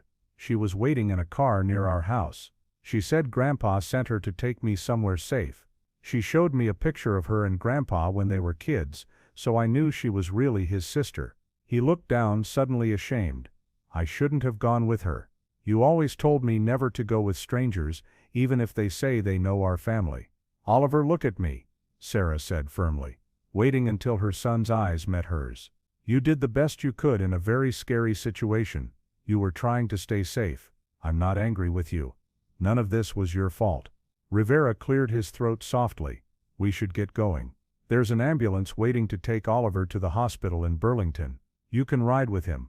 Sarah nodded, rising to her feet but keeping a firm hold on Oliver's hand. As they walked toward the waiting vehicles, she glanced back at the cabin where Grace stood in the doorway, watching their departure with an unreadable expression. Two officers flanked her, presumably preparing to take her into custody for questioning. What role had this unknown aunt played in Sarah's early life? Had she been complicit in her father's delusions, or merely another victim of them? The questions would have to wait. For now, all that mattered was Oliver's safety and recovery. As they approached the ambulance, Oliver suddenly stopped, tugging on Sarah's hand. "Mom, what about my drawings? And my books? They're still in the cabin." Sarah looked questioningly at Rivera, who nodded. "I'll have an officer collect his things," he assured Oliver. "They'll be waiting for you at the hospital." Settled in the back of the ambulance, Oliver nestled between his parents as the vehicle began the journey to Burlington, Sarah found herself studying her son's face, cataloging the changes 2 months of captivity had wrought. He was thinner, certainly, with circles under his eyes suggesting disrupted sleep. But the physical changes were minor compared to the wariness that now shadowed his gaze, the hesitation in his once confident movements. "I missed you so much," she whispered, brushing her fingers through his hair. "Every single day." "I missed you too," Oliver replied, his voice small in the confines of the ambulance. "At first I cried a lot, but Grandpa said that would make you sad in heaven, so I tried to be brave." His eyes filled with fresh tears. "I'm glad you're not in heaven, Mom. I'm glad you and Dad are alive." Sarah held him closer, her own tears falling freely now. "We're right here, sweetheart, and we're never letting you go again." Chapter 5. Shattered glass reassembled. The hospital in Burlington was a flurry of activity as Oliver was admitted for evaluation. Doctors and nurses moved efficiently around him, drawing blood, checking vital signs, asking gentle questions about his captivity and physical condition. A child psychologist observed from the corner, making notes that would help shape Oliver's treatment plan going forward. Sarah and David refused to leave their son's side, one of them always maintaining physical contact with him, holding his hand, stroking his hair, reassuring him with their presence that he was truly safe again. If the medical staff found this unusual, they said nothing, understanding the parents' desperate need to reassure themselves that their child was real and solid and present. The preliminary findings were encouraging. Oliver was underweight but not dangerously so. He showed no signs of physical abuse. His vitamin levels were low, suggesting a diet limited in fresh fruits and vegetables during his captivity.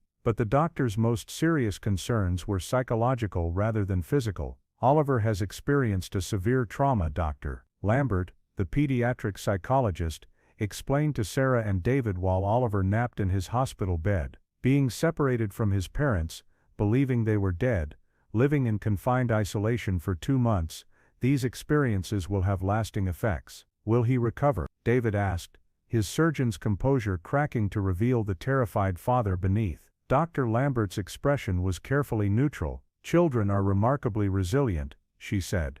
"With proper support and therapy, most childhood trauma can be processed in healthy ways. But I won't sugarcoat this.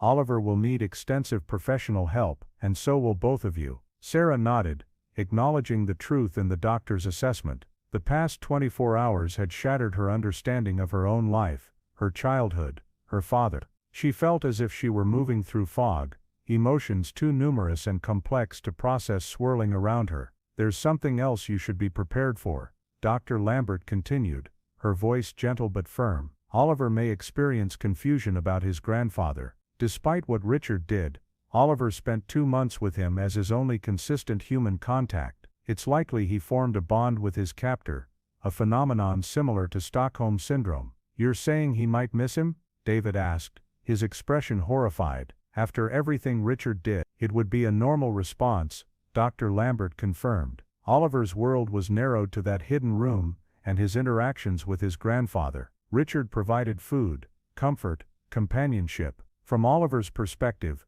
within the fiction Richard created, his grandfather was his protector. Sarah felt nauseated at the thought, but forced herself to consider it objectively. "What should we do if Oliver expresses positive feelings about my father?"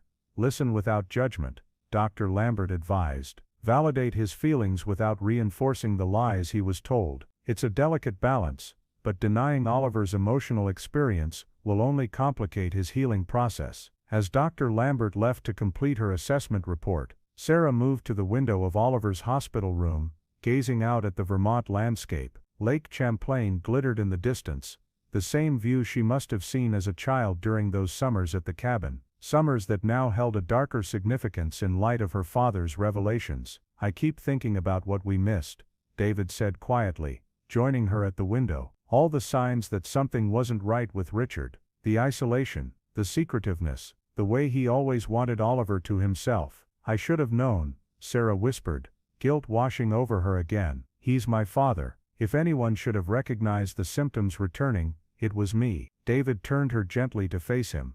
"Sarah, you were a child when your father had his breakdown. Your mother shielded you from the worst of it, then created a narrative that normalized his behavior after he returned from the hospital. You couldn't have known. But those journals, Sarah insisted, tears threatening again. The way he wrote about me, about Oliver, like we were possessions to be protected from an imaginary threat. How could I not have seen it? Because he didn't want you to, came a voice from the doorway. Sarah turned to find Grace Jenkins standing there, flanked by Detective Rivera. The older woman looked exhausted, her silver hair escaping from its bun, her clothes rumpled from what had likely been hours of police questioning. Miss Jenkins has provided a full statement, Rivera explained. She's been cooperative and corroborated what we already suspected about Richard's deteriorating mental state.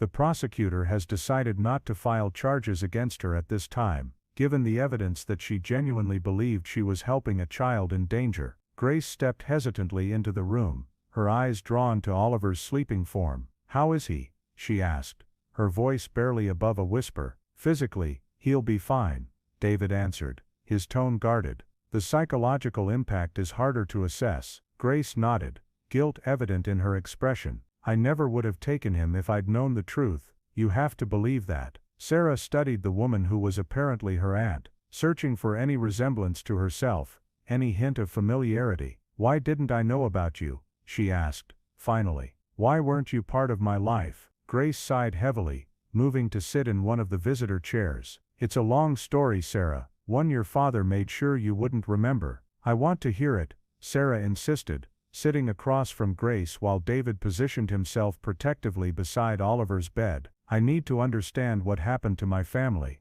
Grace's eyes took on a faraway look, as if peering into the past. Richard and I were close as children, she began. Our parents were difficult, strict, isolating. They believed the outside world was corrupt, that they needed to protect us from harmful influences. They homeschooled us, limited our interactions with other children, moved frequently to avoid putting down roots. Sarah felt a chill of recognition. The pattern her grandparents had established had been repeated by her father with her, and now with Oliver. Richard seemed fine until his late teens, Grace continued. Then he started showing signs of the same paranoia our father had exhibited. The Navy provided structure that helped for a while, but the delusions were always there, beneath the surface. When he met your mother Ellen, she became his anchor to reality. For a time he was stable, happy even, until I was born. Sarah surmised, pieces falling into place. Then the delusions focused on protecting me. Grace nodded.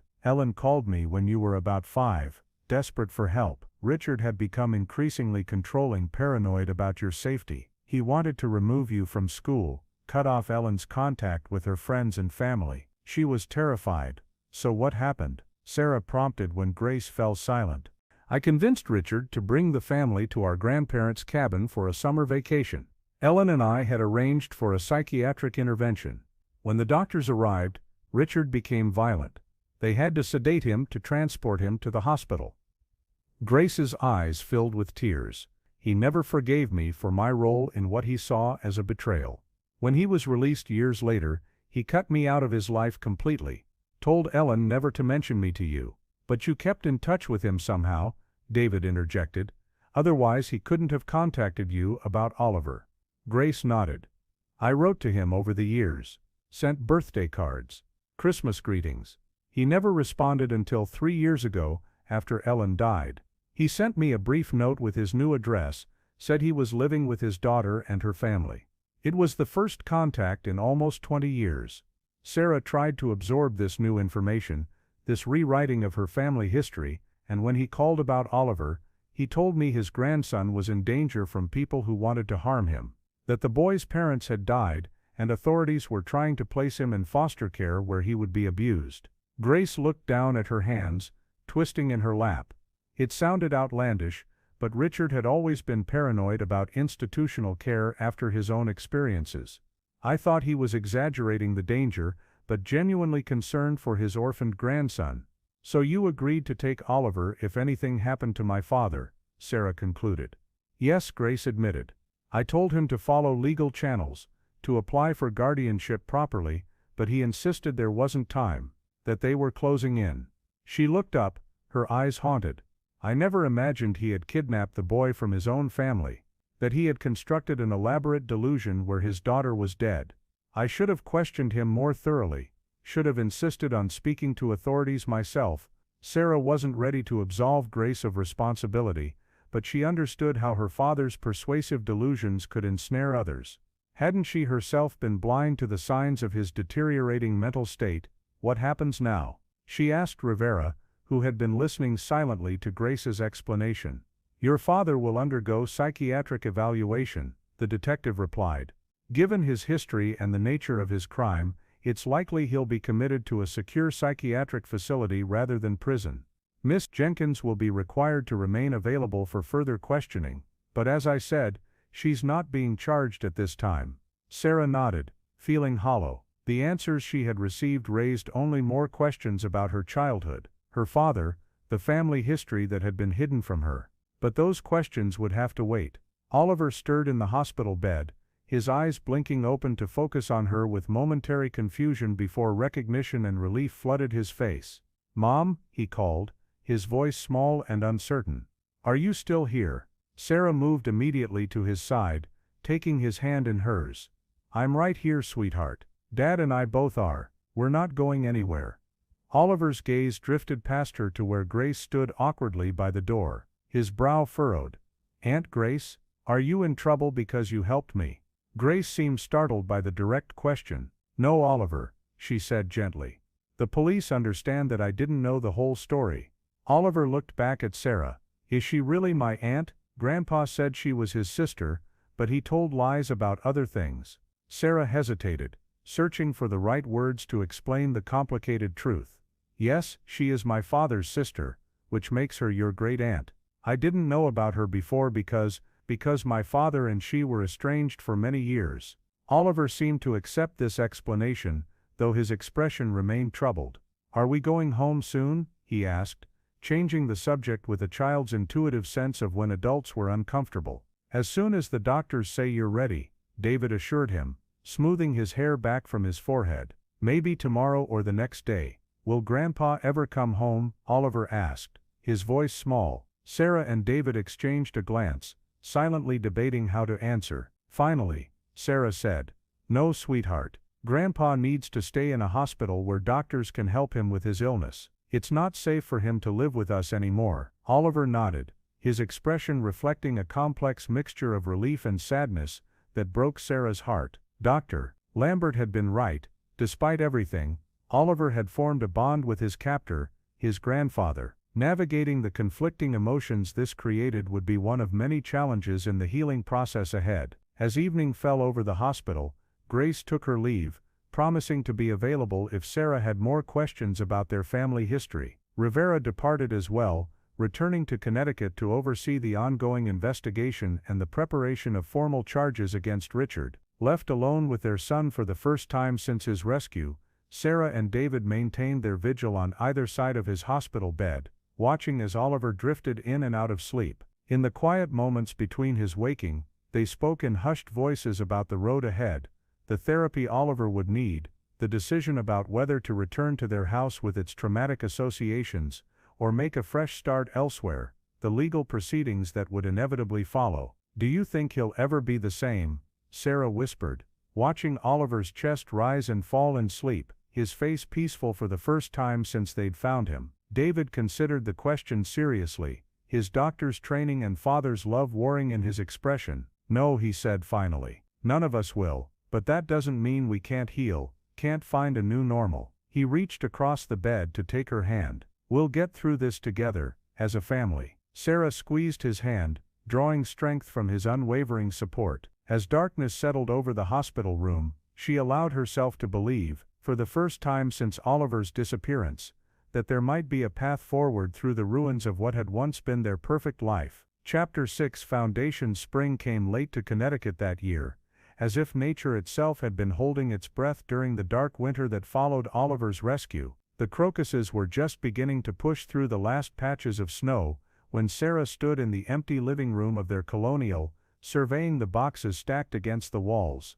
the final items to be loaded onto the moving truck waiting in the driveway. They had decided to sell the house, unable to separate it from the trauma of Oliver's disappearance and the betrayal that had occurred within its walls. David had secured a position at a hospital in Colorado, a fresh start in a place where mountains rather than ocean defined the horizon, where neither the Blackwood name nor Oliver's story was known. "Last box," David announced, entering the living room with a taped container labeled photos. "The movers are ready when we are." Sarah nodded, running her hand along the mantelpiece one final time. Despite everything that had happened here, this house had been home for 8 years. They had brought newborn Oliver through the front door, had celebrated birthdays and Christmases, weathered illnesses and arguments, built a life together brick by brick, memory by memory. "Is Oliver in the car?" she asked, forcing herself to turn away from the empty hearth. "Yes, with his new book. He seems okay." David's expression reflected the cautious optimism they had both adopted in recent months. "Better than I expected,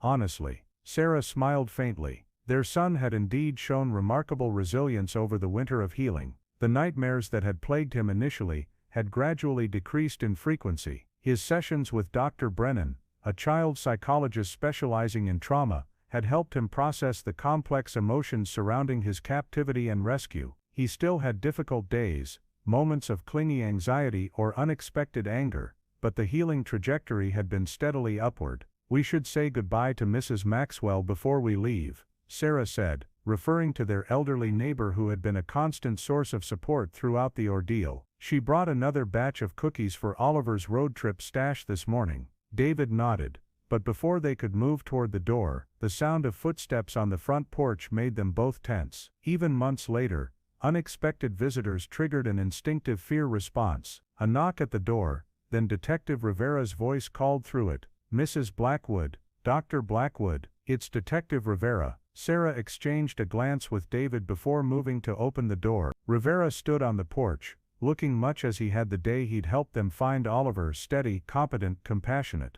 "I heard you were leaving today," he said, extending a hand to David and then Sarah. "I wanted to say goodbye in person, and to give you an update on your father's case." Sarah steeled herself. Although she had cooperated fully with the prosecution, providing statements and evidence, she had deliberately distanced herself from the legal proceedings against her father. The psychiatric evaluations, the determination of competency, the decisions about charges and potential confinement, she had left these matters to the justice system, focusing instead on Oliver's recovery and her own healing process. "Please come in," she said, stepping back to allow Rivera entry into the empty living room. "We're just finishing up the last of the packing." Rivera entered, glancing around at the bare walls and empty spaces. "Colorado, I hear," he said conversationally. "Good skiing out there, fresh air." "Fresh start," David corrected gently. "For all of us." Rivera nodded understanding. "I'll get right to it then. The court has ruled on your father's case. Given the comprehensive psychiatric evaluations and his history of paranoid delusions, he's been found not guilty by reason of insanity for the kidnapping charges." Sarah had expected this outcome,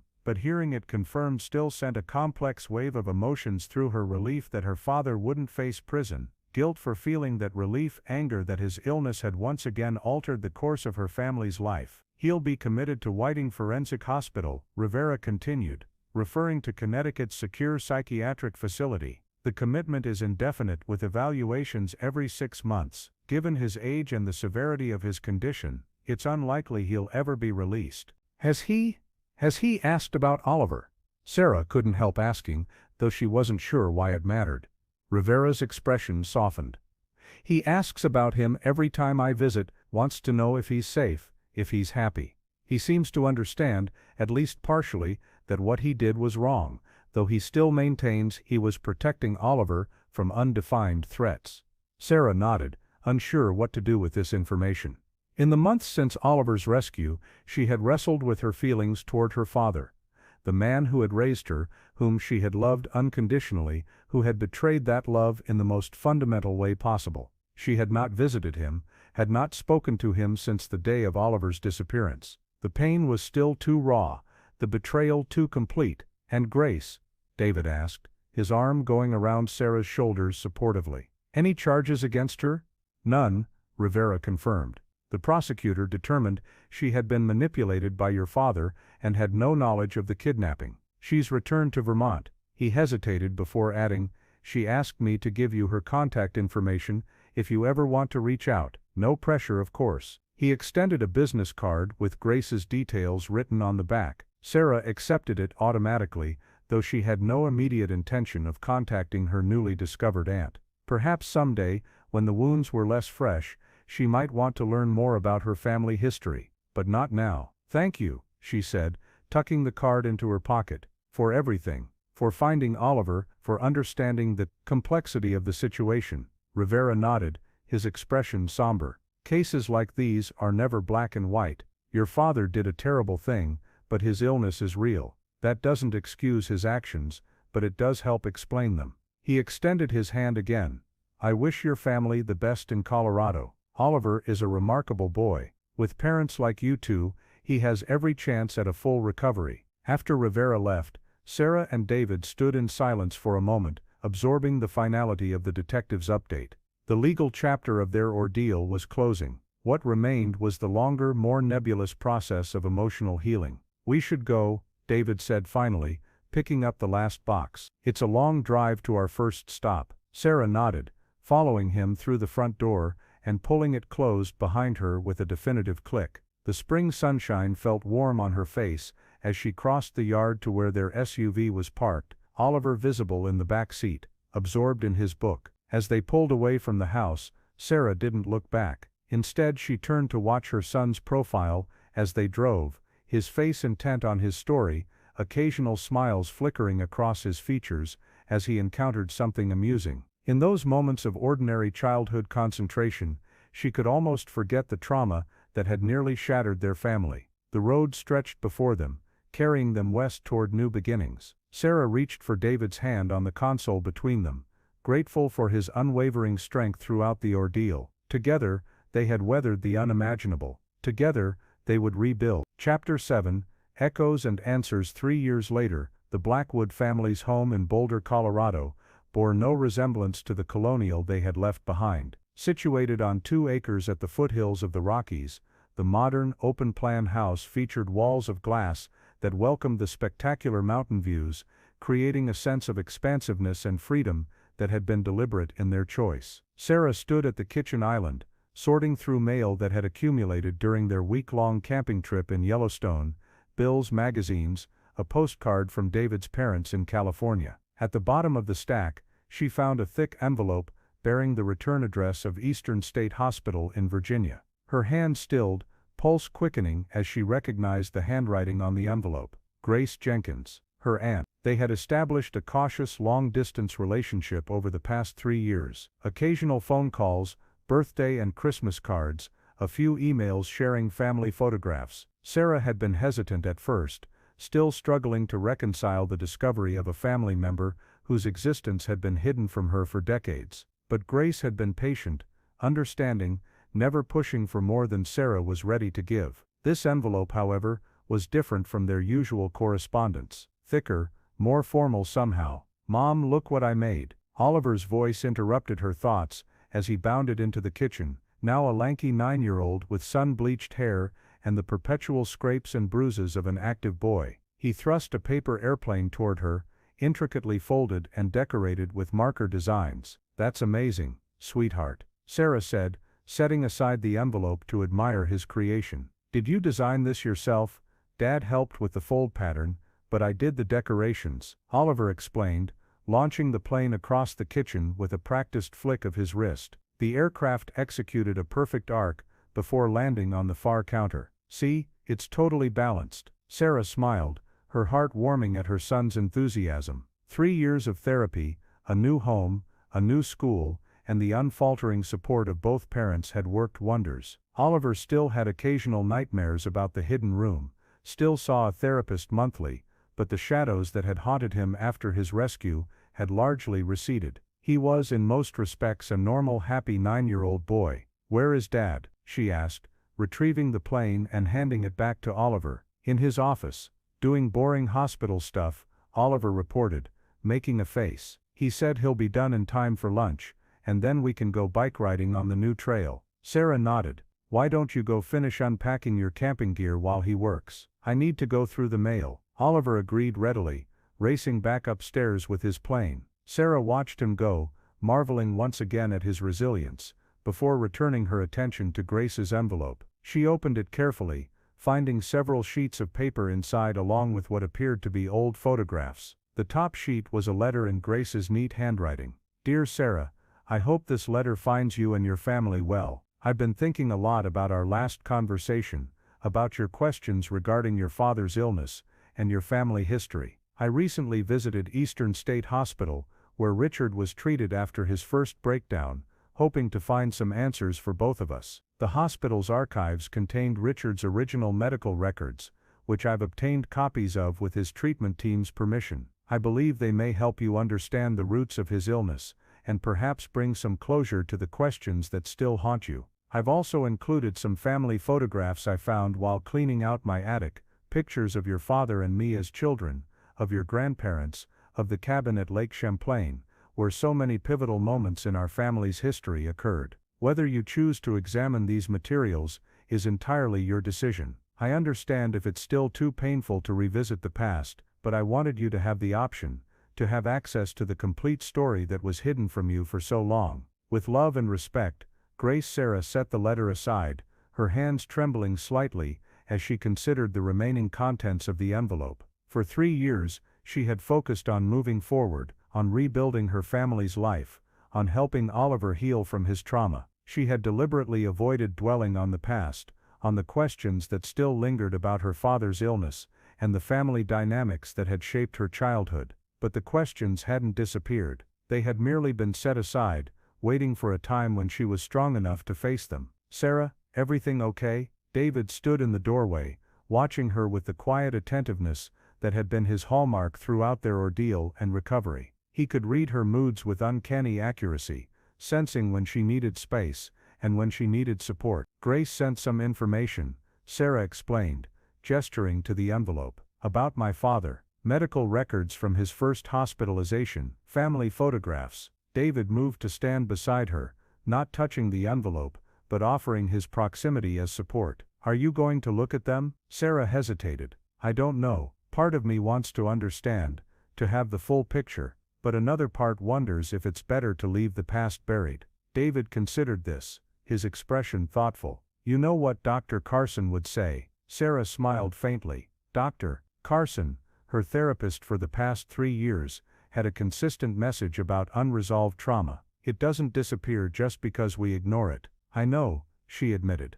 But it's not just about me. What if there's information in here that affects how we understand Oliver's experience, or how we approach his ongoing therapy? Then we share it with his treatment team, and let them decide what's appropriate for Oliver to know, and when. David reasoned. But first you need to decide if you're ready to know the full story yourself. Sarah looked at the envelope again, feeling its weight, not just physical, but emotional, the burden of a family history, marked by mental illness, and secrets and broken trust. Will you look at it with me? She asked, finally. Of course, David responded without hesitation. Whatever you need. They moved to the living room, settling on the sofa with the envelope between them. Sarah removed the contents with careful hands, spreading them across the coffee table, faded photographs, yellowed medical documents, a handwritten timeline and Grace's neat script. The photographs showed a family Sarah barely recognized. Her grandparents, stern-faced and rigid in formal poses,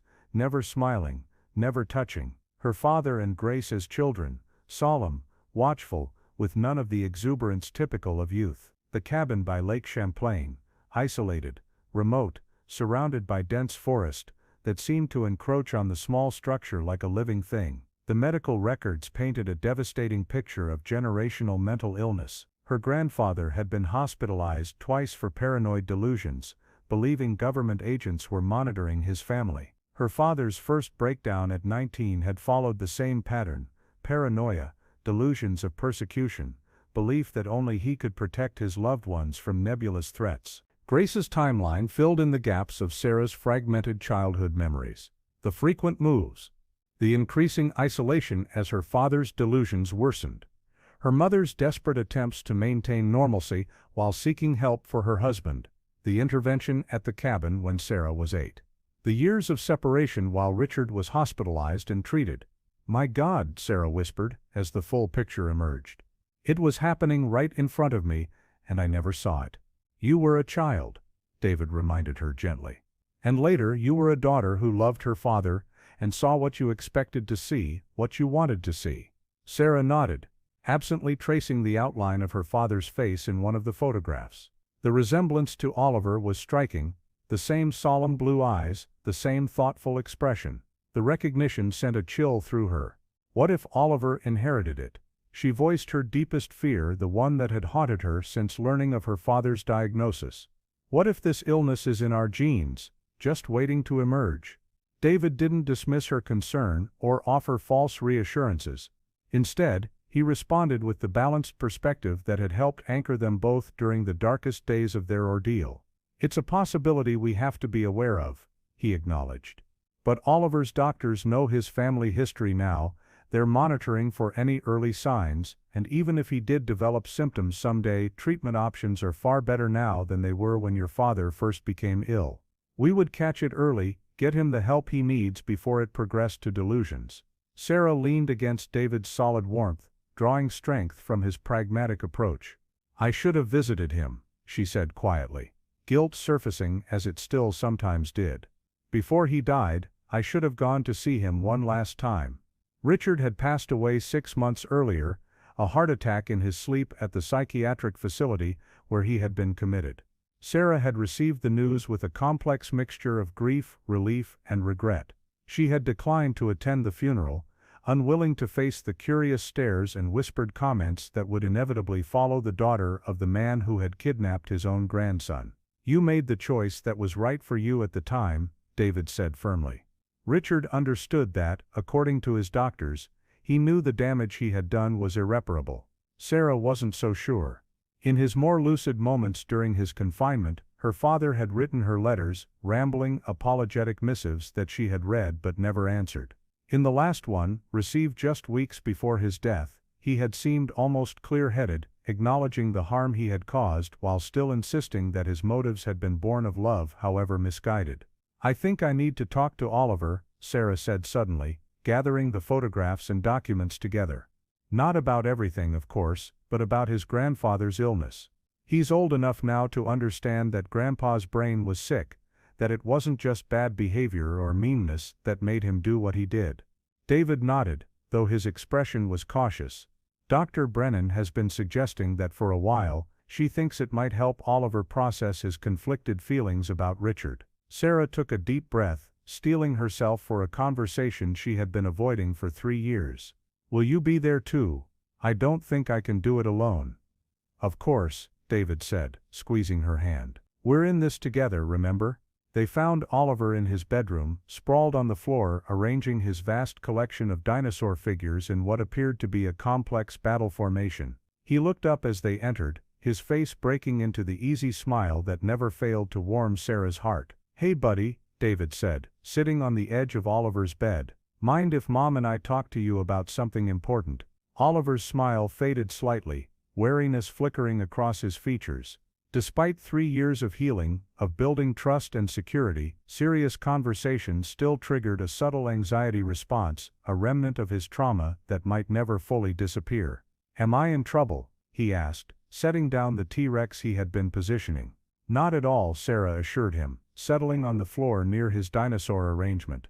We just want to talk to you about Grandpa, about why he got sick, and why he did the things he did. Oliver's expression turned solemn. Although Richard had rarely been mentioned in their household since the move to Colorado, his presence lingered in the family's consciousness like a shadow. Oliver occasionally asked questions about him, whether he was still in the hospital, whether he was still sick, but had never probed deeply into the nature of his grandfather's illness. Because his brain was sick, Oliver said, repeating the simplified explanation he had been given as a 6-year-old. It made him see dangers that weren't real.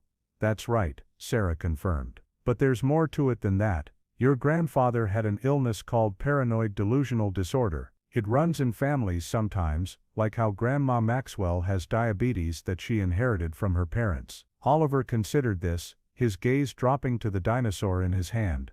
Is that why Grandpa thought you and Dad were going to send me away? Because his brain was telling him scary things that weren't true? Sarah nodded, relieved by her son's intuitive understanding. Exactly. He wasn't a bad person, Ollie. He loved you very much. But his illness made him believe things that weren't real, and it made him do terrible things because he thought he was protecting you. Like keeping me in the secret room, Oliver said quietly, and telling me you and Dad were dead. Yes, David confirmed, his voice gentle but firm. Those were terrible things to do, and they hurt you badly. Being sick doesn't excuse what he did, but understanding why he did it might help you make sense of what happened. Oliver was silent for a long moment, turning the dinosaur over in his hands. When he finally spoke, his question caught Sarah off guard. Could I get sick like Grandpa someday? Could my brain start telling me scary things that aren't real? Sarah and David exchanged a glance, silently debating how to answer. They had agreed long ago never to lie to Oliver, to be as honest as was age-appropriate about difficult subjects, but they had also worked hard to help him feel safe and secure after his traumatic experience. It's possible, Sarah said carefully.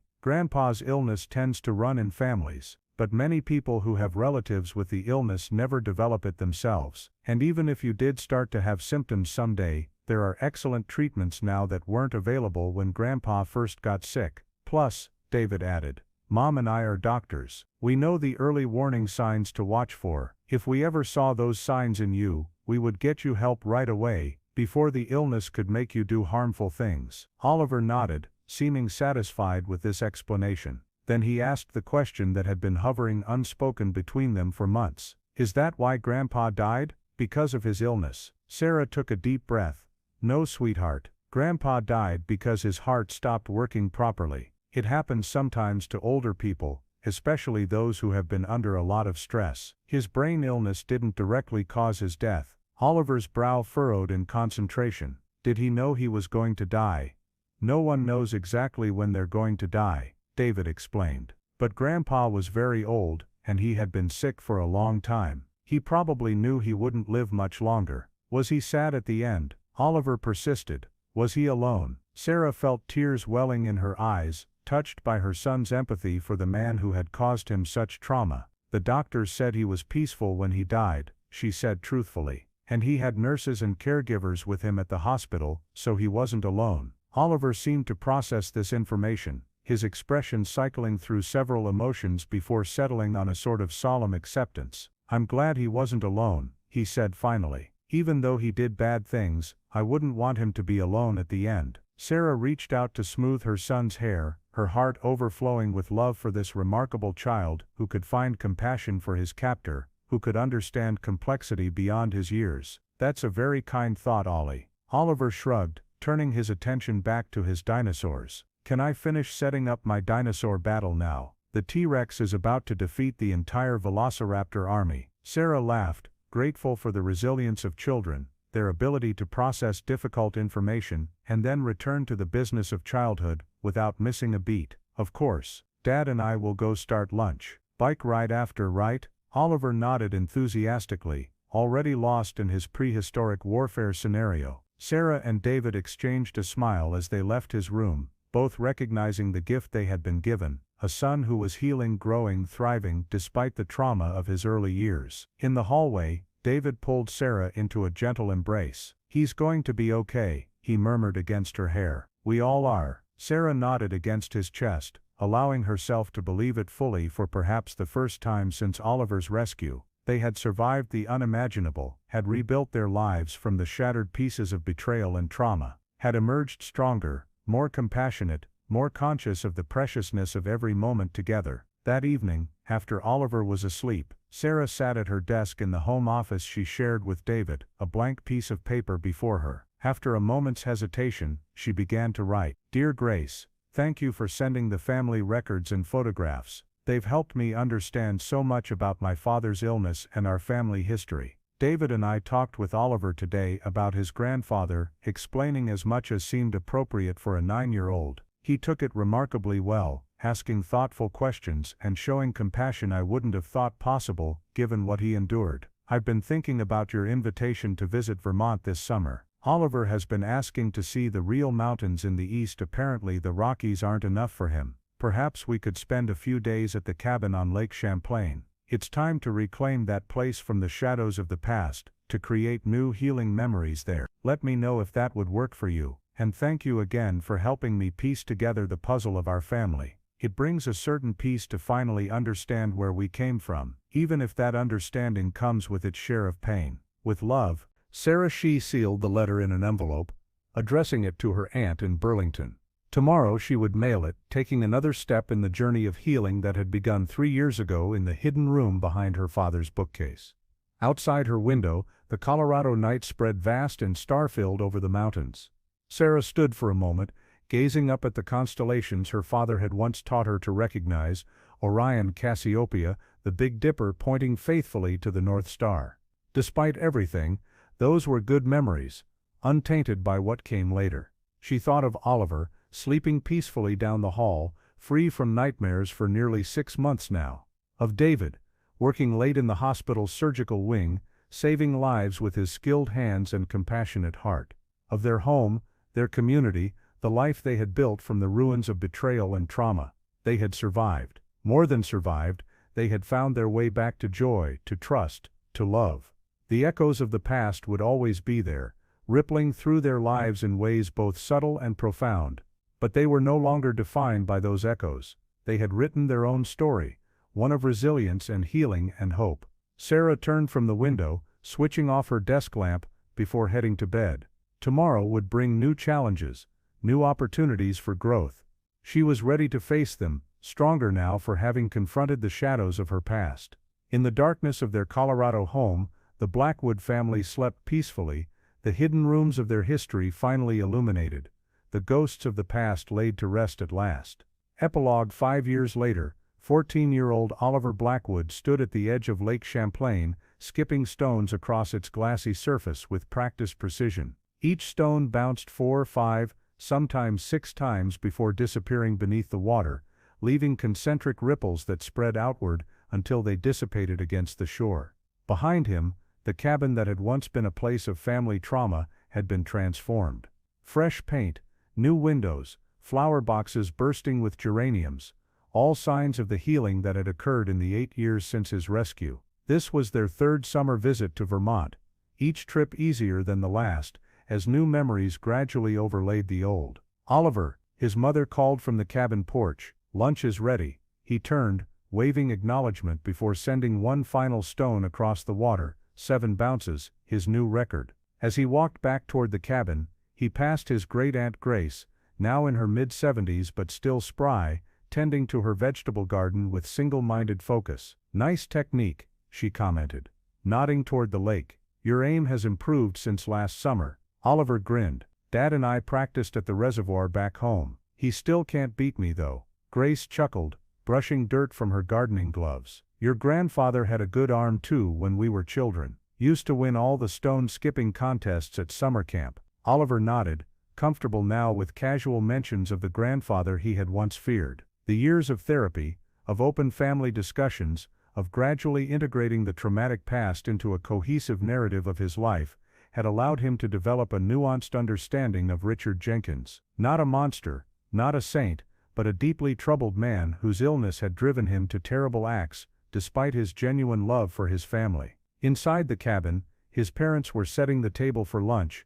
moving around each other with the easy synchronicity of a couple who had weathered the worst life could throw at them, and emerged stronger for it. His father's hair was starting to gray at the temples, his mother's laugh lines more pronounced, but to Oliver they looked exactly as they always had, his anchors, his protectors, his home. "There he is, the stone-skipping champion," his father teased as Oliver washed his hands at the kitchen sink. "Ready for the hike this afternoon? Grace says the view from Eagle Mountain is worth the climb." "Definitely," Oliver agreed, sliding into his seat at the table. "I packed my camera, the light should be perfect around 4 o'clock. As they ate, conversation flowed easily between them, touching on Oliver's upcoming high school career, his father's recent promotion to chief of surgery, his mother's plans for her next children's book. Normal family talk, unmarked by the shadow that had once loomed over them. Only once, as his mother passed him the breadbasket, did Oliver notice her gaze linger on his face with a particular intensity, searching, perhaps, for any sign of the illness that had afflicted her father, that might one day manifest in her son. He had grown accustomed to these occasional moments of scrutiny, understanding they came from love rather than suspicion. "I'm fine, Mom," he said quietly, meeting her eyes directly. Just excited about the hike. She smiled, the moment of concern passing as quickly as it had come. I know, sweetheart. I'm excited too. After lunch, as they prepared for their afternoon adventure, Oliver paused at the family photographs now displayed proudly on the cabin wall, a visual timeline of healing and growth. There he was at 9, standing awkwardly beside Great Aunt Grace during their first reunion. At 11, grinning widely at the summit of his first Colorado 14er. At 13, accepting a science fair award for his project on trauma and resilience in children. Nowhere among the photographs was there an image of his grandfather. That absence was deliberate, a family decision made years ago. Richard Jenkins existed in their stories, in their genetic heritage, in the mental health monitoring that Oliver underwent yearly as a precaution, but he had no place in the visual narrative they had constructed of their family's journey forward. Oliver sometimes wondered about that absence, about the complex legacy of the man whose actions had so profoundly shaped his life. But he understood the choice, respected his parents' need to create boundaries between past and present, between trauma and healing. As they set out for their hike, Oliver walked between his parents along the forest trail, listening to his father identify bird calls and his mother point out interesting flora. The warm summer air carried the scent of pine and lake water, the Vermont woodland so different from their Colorado home but beautiful in its own right. He thought of the hidden room where he had spent 2 terrified months as a 6-year-old, of the therapist's offices where he had gradually processed that trauma, of the life he had built in the 8 years since, friends, hobbies, academic achievements, dreams for the future. The experience had marked him, certainly, had created a wariness that sometimes surfaced in unexpected moments, a heightened awareness of exits and escape routes, an occasional nightmare from which he still woke sweating and disoriented. But it had also gifted him with remarkable resilience, with empathy beyond his years, with an appreciation for freedom and family that his peers could scarcely comprehend. He had been lost, then found, broken, then healed. His story was still unfolding, page by page, chapter by chapter. As they reached a clearing in the forest, Eagle Mountain visible in the distance, Oliver raised his camera to capture the perfect afternoon light filtering through the trees. Through the viewfinder, he saw his parents standing hand in hand against the backdrop of Vermont's green mountains, their faces tilted toward the summit ahead. Perfect, he said, pressing the shutter. Another memory captured, another moment preserved. Another stone skipped across the surface of their lives, creating ripples that would spread outward into the future, touching shores he could not yet imagine. Oliver lowered his camera, jogging to catch up with his parents on the trail. The past would always be there, a foundation upon which they had built their present, but it was the future that called to him now, bright, open, full of possibility. He had been lost, but more importantly, he had been found, and somewhere far above, beyond the mountain peaks and gathering clouds, perhaps his grandfather watched over him, free at last from the prison of delusion, at peace with the knowledge that the boy he had loved so desperately, so destructively, had survived and thrived, despite it all. The end. If you enjoyed Echoes in the Attic, please subscribe to the Lost and Found channel for more powerful stories of disappearance and discovery, separation and reunion, heartbreak and healing. Share your thoughts in the comments below about what this story meant to you, and what other lost and found stories you'd like to hear in the future. Your support helps us continue bringing these emotional narratives to life.